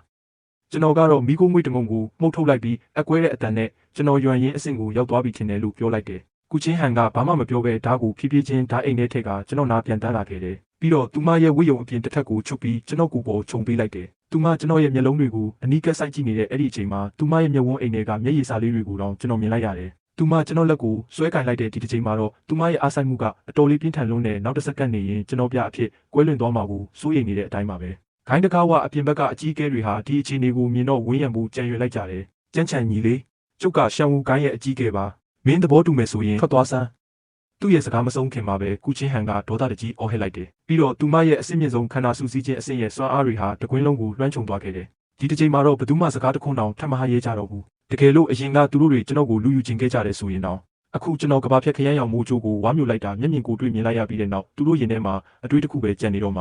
ှဒီမိသားစုတွေကဘသူ့ကိုမှသွားမရှုပ်တာကောင်းမယ်လို့ပေါ့အမေဖြစ်သူကလူသက်နိုင်တယ်လို့ကလေးကလည်းမမွေးခင်ကတည်းကလျှက်စီးကိုခေါ်ယူနိုင်တယ်အဖေဖြစ်သူကတော့လျှက်စီးကိုတောင်ထမင်းစားတယ်လို့မျိုးချနေတာလေချင်းလင်တောင်ထိပ်ကိုပြန်ရောက်တော့ကုချင်းဟန်ဟာအစင်းမြင့်ဆုံးတောင်ပိတ်အစီရင်ကိုတန်းပြီးဖွင့်လိုက်တယ်ခမ်းမဆောင်ထဲမှာတော့ကျွန်တော်ကစောင်းတစ်ထည်ကိုခြုံပြီးကတင်ထောက်မှာတနာစရာကောင်းအောင်ထိုင်နေမိတယ်ကုချင်းဟန်ကတော့ကျွန်တော်မျက်စိရှိမှထိုင်နေပြီးစပွဲပေါ်မှာတွေးနှောထားတဲ့ကျွန်တော်ရဲ့တွေးတစ်ဆက်ရှိနေခဲ့တယ်ကုချင်းဟန်ကစပွဲခုံကိုလက်ချောင်းလေးတွေနဲ့အသားရခောက်နေရင်စောစောကလျှက်စီးတန်ကမဟာယာနအဆင့်ရှိတဲ့သူတောင်ခံရရင်ဒဏ်ရာပြင်းထန်ရနိုင်တာမင်းကဘာလို့ဒဏ်ရာမရပဲရွံရင်အဆင့်ကိုတက်လန်းနိုင်တာလဲလို့မေးလာတယ်ကျွန်တော်တပြင်းတစ်ချက်ချပြီးဆရာသမားကိုကျွန်တော်လည်းမသိတဲ့အကြောင်းပြောလိုက်တယ်ပြီးတော့သူမရဲ့ဘိုက်ကိုလက်ညှိုးထိုးပြပြီးမိမိကိုယ်ကိုလည်းပြန်ညွန်ပြလိုက်မိတယ်ဒီခန္ဓာကိုယ်ကကြင့်ကြံခြင်းခန္ဓာကိုယ်မျိုးမဟုတ်ဘူးဒါကကြားခံတစ်ခုပဲသူကလောကမှာရှိတဲ့ပြင်းထန်တဲ့စွမ်းအင်အလုံးကိုတက်ဆောင်စွမ်းအင်အဖြစ်ပြောင်းလဲပေးနိုင်တာစောစောကလျှက်စီးတွေအားလုံးကဆရာသခင်မပိုက်ထဲကဘိုးတော်လေးရဲ့အိတ်ထဲရောက်သွားတာလေကျွန်တော်ကတော့လမ်းကြုံလို့အကျွင်းကြံစွမ်းရင်လေးနည်းနည်းပဲရလိုက်တာပါလို့ပြောလိုက်တယ်ကုချင်းဟန်ရဲ့မျက်နှာတစ်ခုလုံးအံ့အားသင့်စွာနဲ့ကြောင်အန်းသွားခဲ့ပြီးအတော်လေးဖောင်းကြွနေပြီဖြစ်တဲ့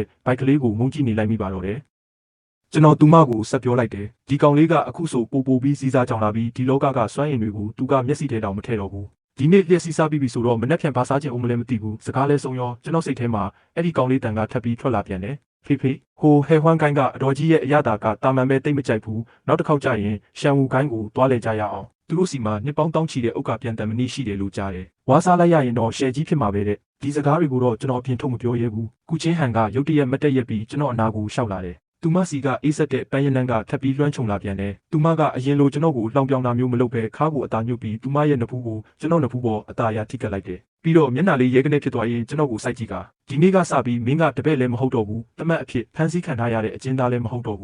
းမင်းကငါကုချင်းဟန်ရဲ့တူးလေးတော့အဖို့ပဲဒီကလေးကနတ်ဖျားဖြစ်လာမလားမိစ္ဆာဖြစ်လာမလားဘာပဲဖြစ်ဖြစ်ငါတို့အတူရင်ဆိုင်ကြမယ်ကျွန်တော်ကြောင်သွားတယ်ကြင်ကြံချင်းလောကတစ်ခုလုံးကအတိမတ်ပြုထားတဲ့နံပါတ်1ရေခဲတောင်နဲ့သမီးသူမရဲ့လေးနက်မှုနဲ့ကာကွယ်လိုစိတ်တွေပြည့်နေနေတဲ့မျက်ဝန်းတွေကိုကြည့်ရင်ကျွန်တော်နှလုံးသားထဲကအေးဆက်နေတဲ့ထောက်ဆိုးလေးတစ်ခုဟာတစ်ခုခုနဲ့ပြည့်နေသွားသလိုခံစားလိုက်ရတယ်ကျွန်တော်အသက်ပြင်းပြင်းတစ်ချက်ရှူပြီးစိတ်လှုပ်ရှားစရာစကားနှခွန်းလောက်ပြောဖို့ပြင်လိုက်ပေမဲ့ဘိုက်ထဲကအတန်ကထွက်လာပြီးကြည်နူးခြင်းတွေကိုဖျက်ဆီးလိုက်ပြန်တယ်အမလေးမိမိရဲ့စိတ်ကူးရင်မနေပါနဲ့တော့ဖေဖေမျက်နှာကမြောက်ဖင်ကြီးလိုရဲတွတ်နေပြီးကဲအချိန်ရှိတုန်းသားကိုကြင်ကြံခြင်းအစ်စ်အမှန်စွမ်းအင်တွေထပ်ပို့ပေးပါဦးစောစောကလျှက်စီးတွေကိုမချီဖြတ်ရသေးဘူးလို့ခံစားနေရတယ်ကျွန်တော်မျက်နှာကြီးမင်းမောင်သွားပြီးရှေ့ကပကြီးကားချက်လိုလှပတဲ့ကုချင်းဟန်ကိုကြည့်လိုက်ပြီးတော့ဘိုက်ထဲကကောင်ဆိုးလေးကြောင်းတွေးလိုက်နဲ့ကဲပါလေဒီအဖေဖြစ်ကိုငါလက်ခံလိုက်ပြီးဒါပေမဲ့ငါဆုံးဖြတ်ထားတယ်ဒီကောင်လေးမွေးလာတာနဲ့ပထမဆုံးလုံးမဲ့အလုပ်ကသူ့ဖင်ကိုရိုက်ဖို့ပဲလျှက်စီးကပ်ပေးပြီးသွားရင်တော့လောကကြီးခဏလောက်ငြိမ်သက်သွားလိမ့်မယ်လို့ကျွန်တော်ထင်ခဲ့တာဘာလို့လဲဆိုတော့လူအများကြီးရှိမှကဘာဖြတ်လျှက်စီးကိုကျွန်တော်ဝမ်းမြူပြခဲ့တာလေဒါပေမဲ့ကြင်ကြံချင်းလောကကအဖိုးကြီးတွေရဲ့အစင်ယူးယူးနေမှုကိုကျွန်တော်ရှော့တွက်မိခဲ့တယ်သူတို့မျက်စိထဲမှာတော့ကျွန်တော်ဟာရွှေရောင်တောက်ပပြီးလမ်းလျှောက်နေတဲ့ရတနာစီးလုံးကြီးလိုဖြစ်နေခဲ့တာဒီအချိန်မှာတော့ကုချင်းဟန်ကရွှေရောင်သတင်းပို့စာရွက်အထက်လိုက်ကိုကျွန်တော်ရှေ့ချပေးလာတယ် ဒါတွေကချင်းယုံကိုင်းရဲ့တောင်ဆောင်စီရင်ကြားထဲကနေအတင်းတိုးဝက်ပြီးပို့ထားကြတဲ့ဖိတ်ခေါ်စာတွေပဲကျွန်တော်ဖွင့်ကြည့်လိုက်တော့အမလေးအထက်ကကမ်းလှမ်းချက်တွေကကောင်းမွန်လွန်လို့ဝေးဝေးဆာဆာပါပဲကျွန်တော်သာသူတို့ကိုင်းမှာခဏလောက်သွားနေပေးမယ်ပြီးတော့သူတို့ရဲ့တားမြစ်နယ်မြေထဲမှာဒရွေး20လောက်ထွေးပေးမယ်ဆိုရင်သူတို့ကိုင်းရဲ့ရတနာတဝက်ကိုပေးပါမယ်တဲ့ဗျာဒါကကျွန်တော်ကိုလူသားတက်ကူပစ္စည်းအဖြစ်သဘောထားနေကြတာမဟုတ်လားကျွန်တော်နှာခေါင်းတစ်ချက်ရှုံပြီးသတင်းပို့စာတွေကိုစုပ်ခဲပစ်လိုက်တယ်ကျွန်တော်ဘေးမှာထိုင်နေတဲ့ကုချင်းဟန်ရဲ့အသက်ရှူတံကအရင်ကထက်အများကြီးတည်ငြိမ်နေပြီးဘိုက်ထဲကဘိုးတော်လေးကအမဲရောင်လျက်စီးကိုစုပ်ယူပြီးတဲ့နောက်နှစ်ချိုက်စွာအိမ်မောကျသွားပုံရတယ်အမေဖြစ်သူကုချင်းဟန်စီမှာပါပြင်းရတဲ့ပုံပေါက်လာတယ်လို့ပဲကုချင်းဟန်ကလက်ညှိုးလေးနဲ့စပွဲခုံကိုခောက်ရင်းကျွန်တော်တို့ချင်းယုံကိုင်းကနေခဏထွက်ခွာရမယ်လို့အကြံပြုလာတယ်ကျွန်တော်ကြောင်သွားပြီးဘယ်သွားမှလဲလို့မေးလိုက်မိတယ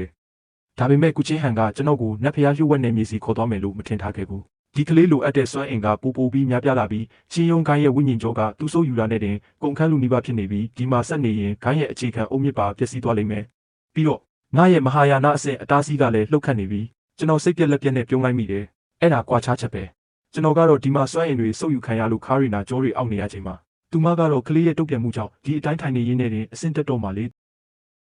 ၃ရက်မြောက်နေ့တိတ်ဆိတ်တဲ့ညတကောင်မှာကျွန်တော်နဲ့ကုချင်းဟန်ဟာချင်းလင်တောင်ထိပ်ကနေတိတ်တဆိတ်ထွက်ခွာလာခဲ့ကြတယ်သူများတွေကိုအာယုံလွှဲဖို့အတွက်ကျွန်တော်ကစွမ်းအင်လုံးဝမရှိတဲ့တာမန်လူဝစ်စုံကိုပြောင်းဝစ်ပြီးမုတ်စိတ်မွေးတူပါတက်ထားလိုက်တယ်ကုချင်းဟန်ကတော့သူမရဲ့စွမ်းအားနဲ့ရုပ်ရည်ကိုပြောင်းလဲပြီးရိုးရှင်းတဲ့ကြင်ကြံသူမလေးတူအဖြစ်ဟန်ဆောင်ထားလိုက်ပါတယ်ဒါပေမဲ့အစင်မပြေဆုံးတစ်ခုကတော့သူမရဲ့ဖုံးကွယ်လို့မရတော့တဲ့ပိုက်ကြီးပဲကုချင်းဟန်ကကျွန်တော်ကိုတစ်ချက်ဆောင်ကြည့်လိုက်ပြီးလက်ရှိပုံစံကဇနီးတဲ့ကိုစေကူဖို့လိုက်ပို့နေတဲ့တနာစရာလေလွင့်ကြင်ကြံသူတယောက်ဖြစ်သွားခဲ့ရတယ်ကျွန်တော်စိတ်ထဲမှာတော့ဘယ်တနာစရာလေလွင့်ကြင်ကြံသူကယွန်ရင်အဆင့်ရှိတဲ့ဇနီးတဲ့ကိုခေါ်လာနိုင်မှာမလို့လဲလို့တွေးနေမိတယ်တကယ်လို့သာခိုးဆိုးလူနိုင်တွေနဲ့တွေ့ရင်တော့သူတို့လူပြောင်းဝင်စားဖို့အခွင့်အရေးတောင်ရှိမှာမဟုတ်ဘူးကျွန်တော်တို့ရဲ့ပထမဆုံးမှတ်တိုင်ကတော့ယွန်ရှင်းပင်လေပဲဒါကရှေးဟောင်းနတ်ဖျားနဲ့မိစ္ဆာတွေတိုက်ပွဲဖြစ်ပွားခဲ့တဲ့နေမြေပြက်တစ်ခုဖြစ်ပြီးအာကာသအကြောင်းတွေပုံများလာတယ်ဒါပေမဲ့ဒီနေရာမှာကျေစင်ကြောက်လို့ခေါ်တဲ့အဖိုးတန်ကြောက်မြက်ရတနာတွေထွက်ရှိတတ်ပြီးဒါကဘိုက်ထဲကကောင်းလေးတစ်ခုတကတောင်းတနေတဲ့တရေစာမှုပဲလေလှုပ်ဝက်နေမြေရဲ့အစုံပိုင်းကိုခြေချလိုက်ရုံပဲရှိသေးတယ်ကျွန်တော်စီကိုမကောင်းတဲ့ရွေချက်တွေနဲ့ဝိညာဉ်အာယုံအချို့ရောက်လာတာကိုခံစားလိုက်ရတယ်လူ၃ယောက်ကကြောက်တုံးပုံတွေကြားကနေထွက်လာကြပြီးလက်ထဲမှာထူးဆန်းတဲ့ရတနာတွေကိုကင်ထားကြတယ်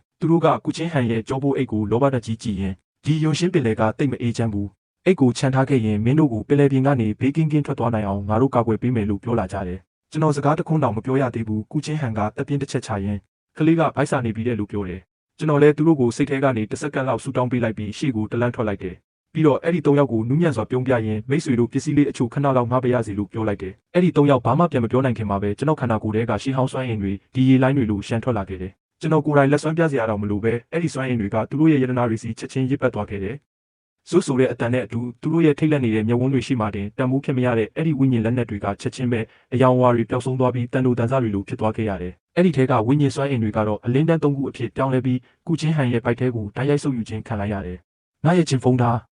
ားငါရဲ့ဘာကွာမှန်ပြောင်းအဲ့ဒီ၃ယောက်ကအော်ဟင်ကြီးတွားရင်မြေပြင်ပေါ်ခွေလဲကျသွားကြတယ်ကျွန်တော်လည်းလက်ကိုခါထုတ်လိုက်ပြီးကုချင်းဟန်ဘက်လက်ကပခုံးတွန်းပြလိုက်တယ်ကုချင်းဟန်ကခက်ပြုံးပြုံးလေးလှုပ်လိုက်တော့ဒီမောင်မိုက်နေတဲ့လှုပ်ဝက်နေမြေတစ်ခုလုံးချက်ချင်းလင်းထိန်သွားသလိုခံစားလိုက်ရတယ်အဲ့ဒီနောက်မှာတော့ကုချင်းဟန်ရဲ့မျက်ဝန်းတွေကလေးနက်သွားပြီးအထက်ကဆက်ကောင်ရောက်ရှိလာခဲ့ပြီးကျွန်တော်လည်းသူမကြည့်တဲ့ဘက်ကိုလိုက်ကြည့်လိုက်တော့ဝေးလံတဲ့ကောင်းကင်ယံမှာကြီးမားလာတဲ့ကျဲစင်အလင်းတန်းကြီးတစ်ခုကောင်းကင်ယံစီထိုးတက်လာတာကိုမြင်လိုက်ရတယ်အဲ့ဒါနဲ့အတူလူကိုတုံလို့စေတဲ့ရှေးဟောင်းအမွေးသက်တွေလည်းပါလာခဲ့တယ်ဒါကကျဲစင်ကြောက်မိခင်ပေါ်ထွန်းလာမယ့်နိမိတ်ပဲဒါပေမဲ့ကျွန်တော်စိတ်ထဲကအတန်ကတော့ပြပြတလဲဖြစ်လာခဲ့တယ်ဖေဖ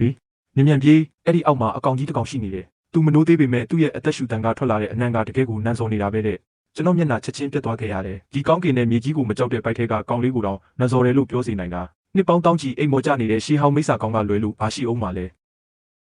ဲအဲ့ဒီချိန်မှာတင်ပင်လယ်ပြင်တစ်ခုလုံးပြင်းထန်စွာတုန်ခါလာပြီးကျွန်းတကျွန်းနီးပါးကြီးမားလာတဲ့အပြာရောင်လက်ဝါးကြီးကပင်လယ်ရေအောက်ထဲကနေရုတ်တရက်ထွက်ပေါ်လာကဟိုးကောင်းကင်ရန်အထိထိုးတက်နေတဲ့ကျဲစင်လင်းတန်းကြီးကိုလှမ်းပြီးစုပ်ကင်လိုက်ပါတယ်မိုးကောင်းကင်ကိုဖုံးလွှမ်းလောက်တဲ့ဒီလက်ဝါးကြီးကိုကြည့်ပြီးကျွန်တော်ရဲ့ရွံရင်အစ်အစောပိုင်းကျင့်စဉ်ကိုပြန်ကြည့်ကတပြင်းချမိတယ်ကျွန်တော်ကိုကုချင်းဟန်ကသူမရဲ့နောက်ွယ်မှာအသက်နဲ့လဲပြီးကာကွယ်ပေးထားတာပါသူမရဲ့နှင်းမြူခဲတာဟာလေတိုးလို့တောင်မပေါက်နိုင်တဲ့ဓာကွန်ရဲ့တစ်ခုအဖြစ်ပြောင်းလဲသွားပြီးလူတစ်ယောက်ကိုအပိုင်းပိုင်းဆုပ်ခဲပစ်နိုင်တဲ့လေပြင်းမုန်တိုင်းတွေကိုတားဆီးပေးထားပါတယ်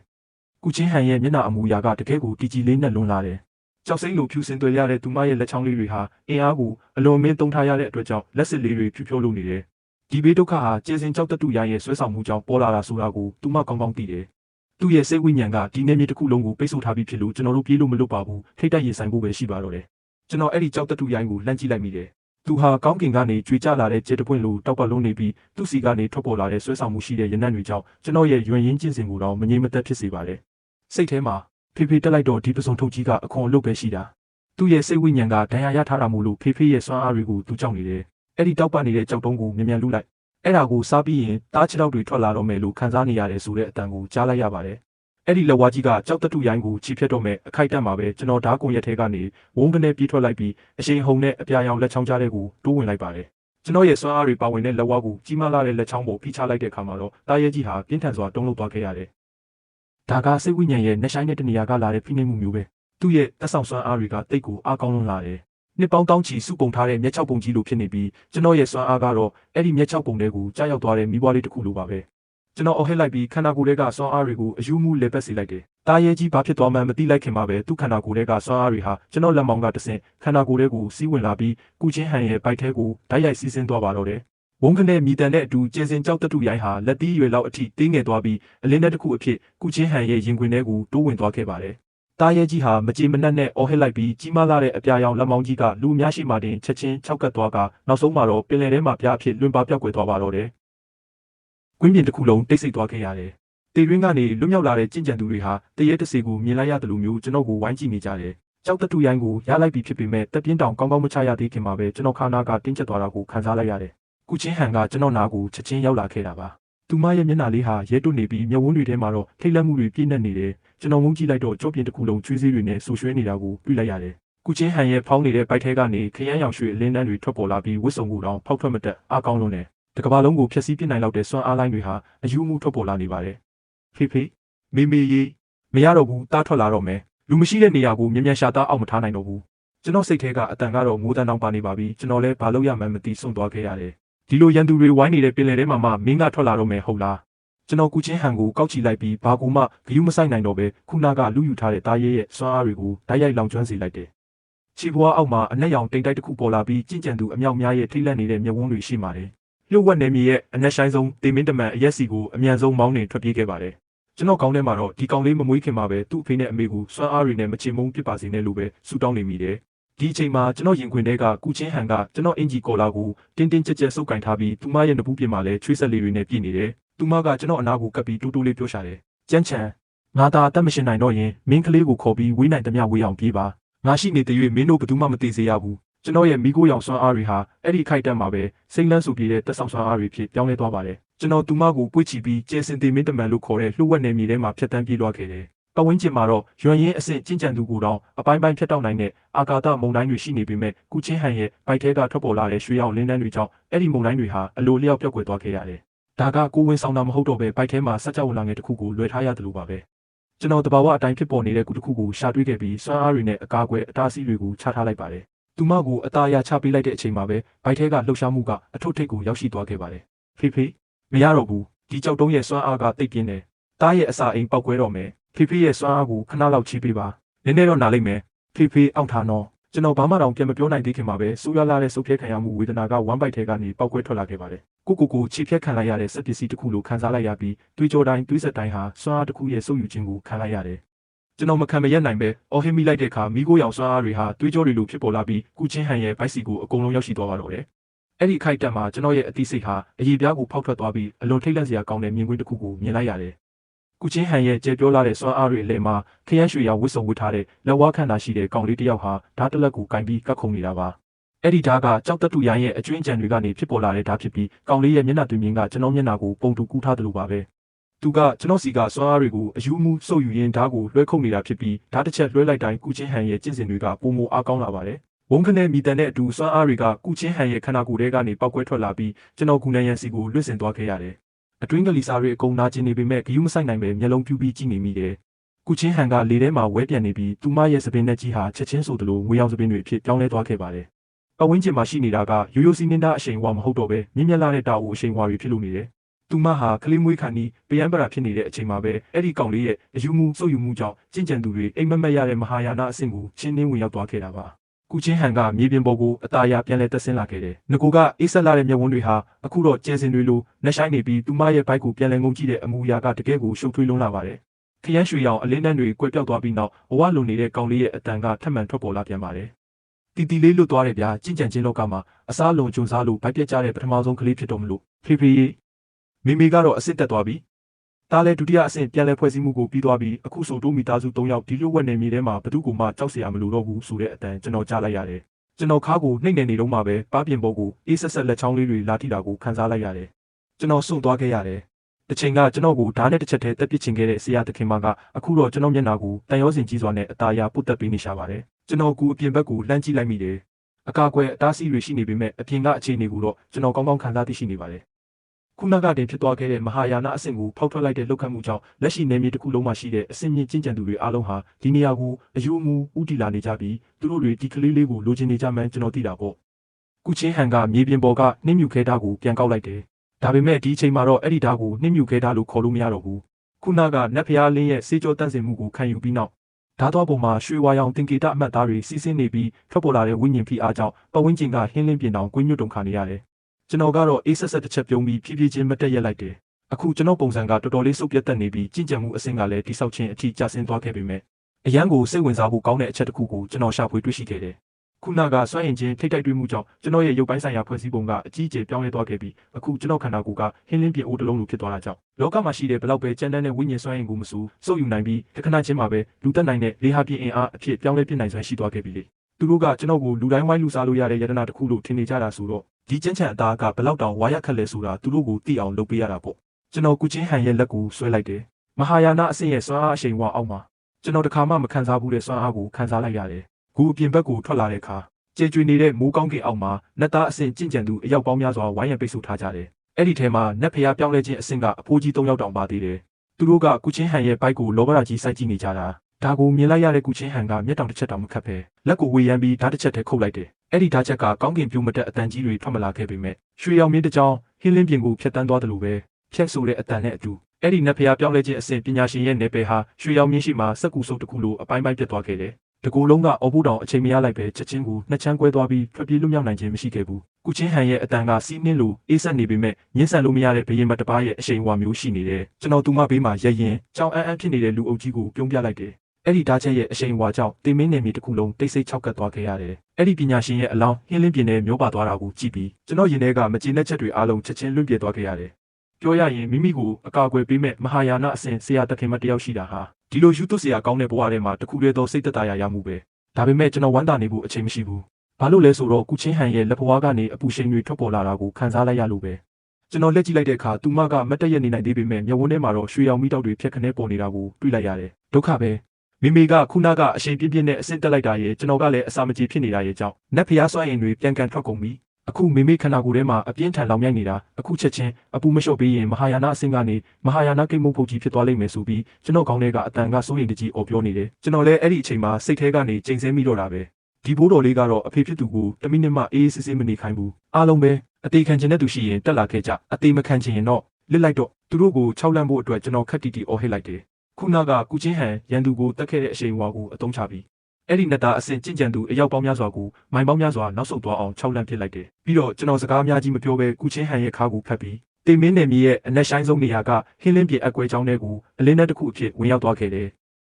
အကွဲချောင်းအတွင်းပိုင်းကတိတ်ဆိတ်ငြိမ်သက်နေတဲ့ဟင်းလင်းပြေအလူကြီးဖြစ်နေပါတယ်ကျွန်တော်လေဟာပြင်းနယ်ပယ်တွေကိုခြေချလိုက်တာနဲ့ကုချင်းဟန်ကကျွန်တော်ရင်ခွင်ထဲမှာပျော့ခွေလဲကျလာတယ်အခုသူမရဲ့ခန္ဓာကိုယ်ပူချိန်ကတော်တော်လေးမြင့်တက်နေပြီဝိယုံတွေခံနေတာတော့မှတန်ရီကျူနိုင်လောက်တဲ့အပူချိန်ကိုခံစားနေရတယ်ဒါကဘိုက်ထဲကကလေးရဲ့နက်ဖျားအပူချိန်တွေအပြင်ကိုရှန်ထွက်လာတာပဲကုချင်းဟန်ကသွားကိုကြိတ်ပြီးတိုးတိုးလေးပြောတယ်ဒီကလေးကငါရဲ့စွမ်းအားတွေကိုစုပ်ယူနေပြီငါမခံနိုင်တဲ့မီးတောက်တွေကိုပြန်ထုတ်နေတယ်ကျွန်တော်လည်းဘာလို့ရမှန်းမသိစိတ်လှုပ်ရှားသွားတယ်ကျွန်တော်ကကြင်ကြံခြင်းလောကမှာဘောင်မဝင်တဲ့ကောင်လေးလေအခုဘယ်လိုလုပ်ရမလဲဖေဖေကတော်တော်တုံးပါလားဖေရဲ့ခန္ဓာကိုယ်ကရှေးဦးစွမ်းအင်လက်ခံအိုးကြီးလေလောကထဲမှာအရှိန်အဝါအရှိဆုံးနဲ့အရာရာကိုလက်ခံနိုင်ဆုံးအိုးပဲဥစ္စာအဲ့ဒီနက်ဖျားမီးတောက်တွေကိုဖေစီစုပ်ယူလိုက်လေပါးစပ်နဲ့စုပ်တာအမြန်ဆုံးပဲကျွန်တော်မျက်နှာကြီးနီးမြန်းသွားတယ်ပါးစပ်နဲ့စုပ်ရမယ်ဟုတ်လားဒီတောက်ကလေးကသူ့အဖေကိုတေတွင်းထဲဆွဲချနေပြန်ပြီးဒါပေမဲ့မူးဝေနောက်ကြည့်နေတဲ့ကုချင်းဟန်ရဲ့မျက်ဝန်းတွေကိုကြည့်ပြီးကျွန်တော်စိတ်ကိုဒုံဒုံချကငုံပြီးနမ်းလိုက်တော့တယ်အဲ့ဒီအချိန်မှာကျွန်တော်မိမလှလေးတယောက်ကိုနမ်းနေတာမဟုတ်ပဲပောက်ကွဲခါနီးမီးတောက်တစ်ခုကိုနမ်းနေရတယ်လို့ပဲဖျက်ရွှေရောင်လင်းတွေနဲ့ပြင်းထန်တဲ့စွမ်းအားတွေကသူမရဲ့နှက်ခမ်းကတဆင့်ကျွန်တော်ခန္ဓာကိုယ်ထဲကိုယူသွစွာစီးဝင်လာခဲ့ပါတော့တယ်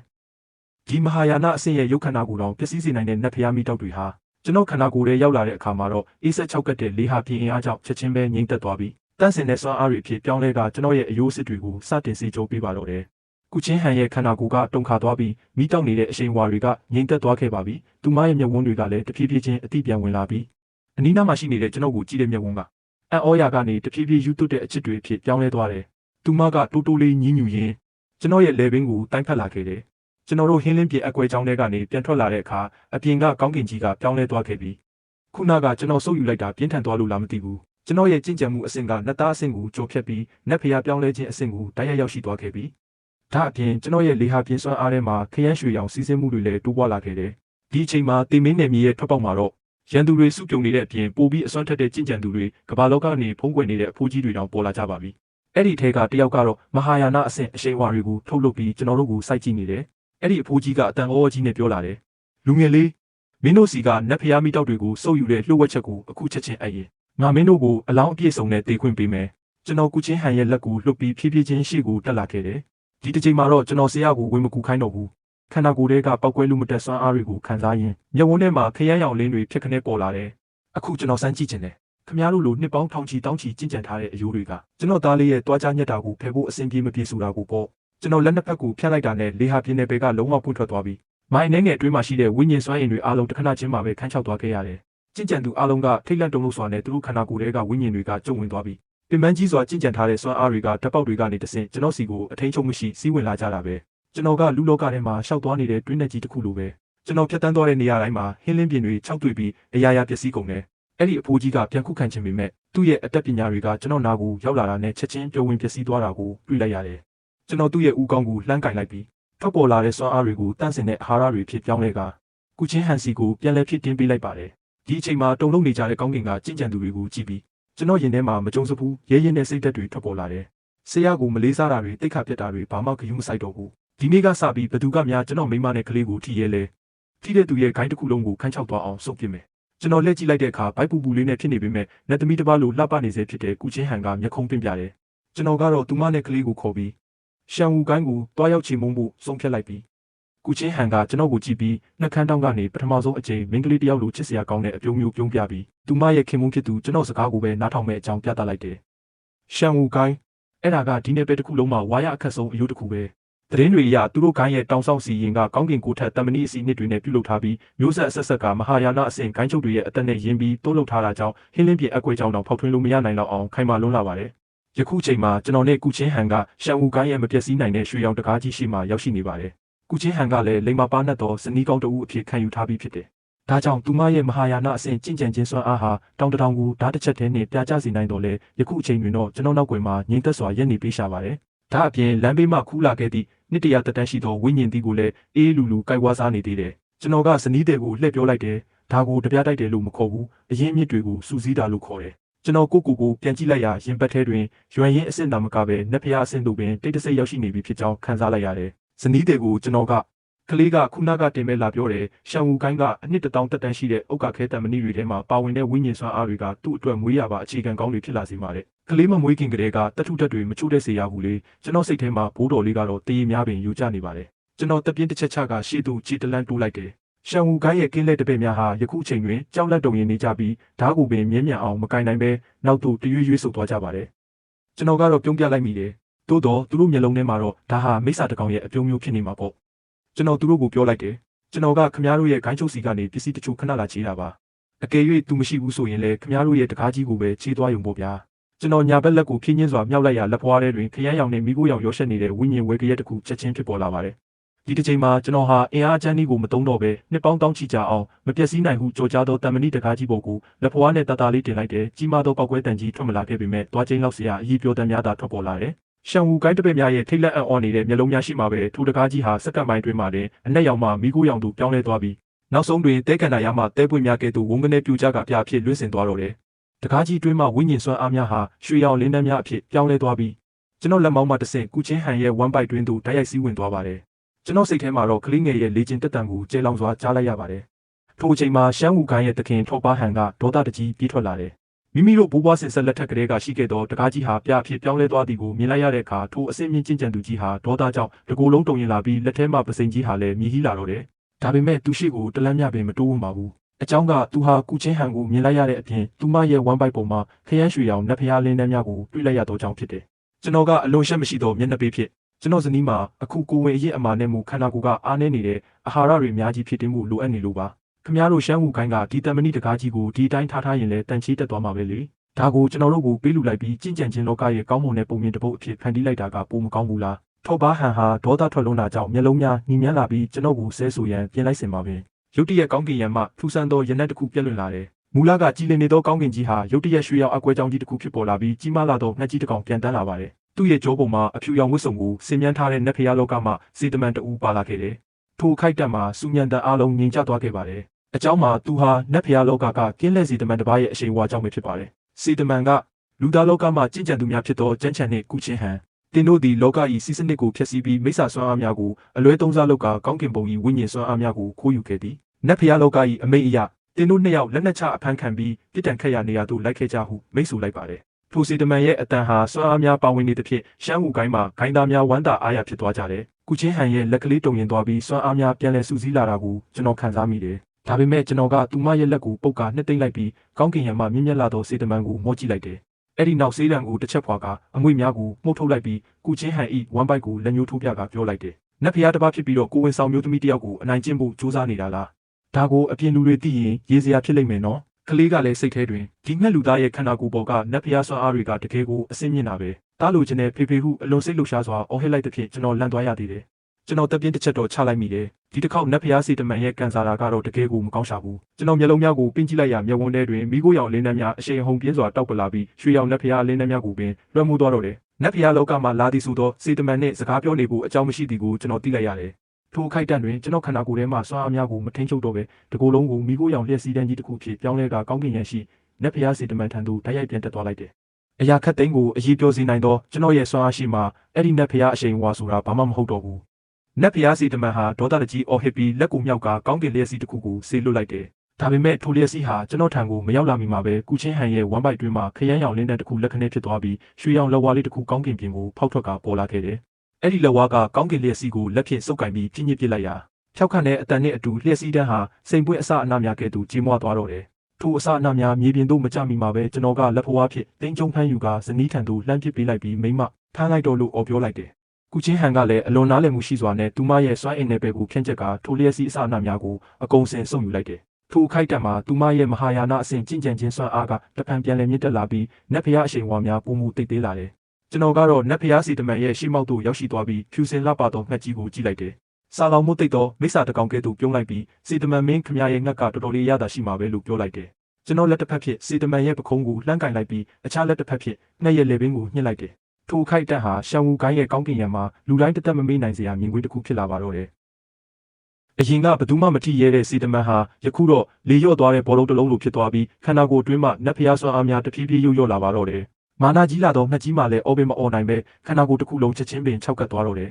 ။စီတမန်ဟာကြောက်လန့်တုန်ရင်စွာနဲ့အော်ဟစ်လိုက်မိပြီးသူ့ရဲ့နတ်ဖျားအရှိန်အဝါများပြိုကွဲပျက်စီးနေတာကိုသူသိလိုက်ရတယ်။များပြားလာသောနတ်ဖျားဝိညာဉ်စွမ်းအားများဟာကျွန်တော်ခန္ဓာကိုယ်မှတဆင့်ကုချင်းဟန်ရဲ့ခန္ဓာကိုယ်အတွင်းသို့အဆက်မပြတ်စီးဝင်သွားပါတယ်။ထိုအချိန်မှာသူမရဲ့စပင်များဟာငွေအောင်ဖြစ်ပြောင်းလဲကလွင့်ပြန်လာပြီးကြောပြင်မှာလည်းနတ်ဖျားကြာပန်းပုံရိပ်ကြီးတစ်ခုထင်ဟပ်လာပါတယ်။အချိန်နှဲငယ်ကြာပြီးနောက်စီတမန်ဟာကျွန်တော်လက်ဝါးချက်ကြောင့်ကောင်းကင်ယံမှပြုတ်ကျလာပြီးရှမ်းဟူကိုင်းရဲ့ပျက်စီးနေတဲ့တကားကြီးဘေးကိုဝုန်းကနေကျရောက်သွားပါတော့တယ်။ကျွန်တော်ကုချင်းဟန်ရဲ့ဘေးကိုပြန်လည်ဆင်းသက်လာခဲ့လိုက်တယ်။ဒါပေမဲ့တက်ပြင်းမချရသေးခင်မှာပင်သူမရဲ့ခန္ဓာကိုယ်ကပြင်းထန်စွာတုန်ရင်လာပြီးမူလကဆူထွက်နေတဲ့ဝမ်ဘိုက်ပေါ်မှာအကွဲကြောင်းငယ်လေးတစ်ခုထင်ဟပ်လာကအလင်းတန်းများဖြတ်ထွက်လာပါတယ်။ဘိုက်ထဲကနေကလေးရဲ့အတန်ထွက်လာပြန်တယ်။ဖေဖေမေမေဒါတော့ဒုက္ခရောက်ပြီးနတ်ဖျားစွမ်းရင်တွေအများကြီးစုပ်ယူမိသွားလို့ပုံမှန်ချိန်ထက်စောပြီးမွေးတော့မယ်တဲ့အဲ့ဒီစကားကိုကြားကြချင်းကျွန်တော်မျက်နှာချက်ချင်းဖြူဖြောသွားခဲ့ရတယ်ကျွန်တော်ဘာလို့ရမှန်းမသိသေးခင်ပါတယ်ကောင်းကင်ကြီးကမဲမောင်လာပြီးကြီးမားလာတဲ့ငကားနဲ့ကြီးကိုကောင်ကတေချင်းတရားအရှိန်ဝါတွေပြည့်နှက်နေတဲ့ကြီးညိုကောင်းတလားကြီးတစ်လုံးကိုဆွဲခေါ်ပြီးရှံဝူကိုင်းရဲ့ကောင်းကင်ရံကိုရောက်ရှိလာခဲ့တော့တယ်ချိုဘာဟန်ကတော့ကြောက်လုံးလို့မြေပြင်ပေါ်မှာလဲကျပြီးသွားတွေပါတုန်ခါနေရှာပြီးကျွန်တော်ကောင်းကင်ကကောင်းတလားကြီးကိုကြည့်လိုက်ပြီးတော့မွေးခါနီဖြစ်နေတဲ့ကုချင်းဟန်ရဲ့ပိုက်ကြီးကိုကြည့်လိုက်နဲ့စိတ်ထဲကနေတားဖြစ်သူကိုချိန်ဆမိတော့တယ်ငါသားကြီးမင်းမွေးမလို့ရှိသေးတယ်အိမ်နီးနားချင်းတွေကိ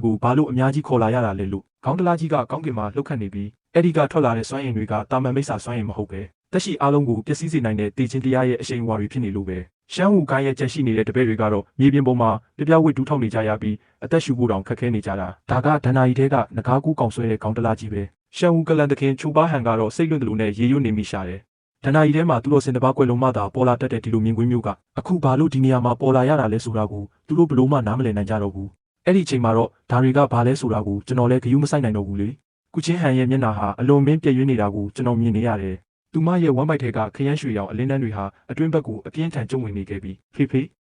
ေမြင်မြန်လောက်ပါ အဲ့ဒီခေါင်းတလားထဲမှာစံသာရအသီးရှိတယ်ပြီးတော့ဒီကဘာကူဖောက်ထွက်ပြီးရောက်လာတဲ့ခေါင်းတလားဆွဲသမားကတားကိုရစ်ပူစော်တဲ့ပစ္စည်းလုပ်ချင်နေ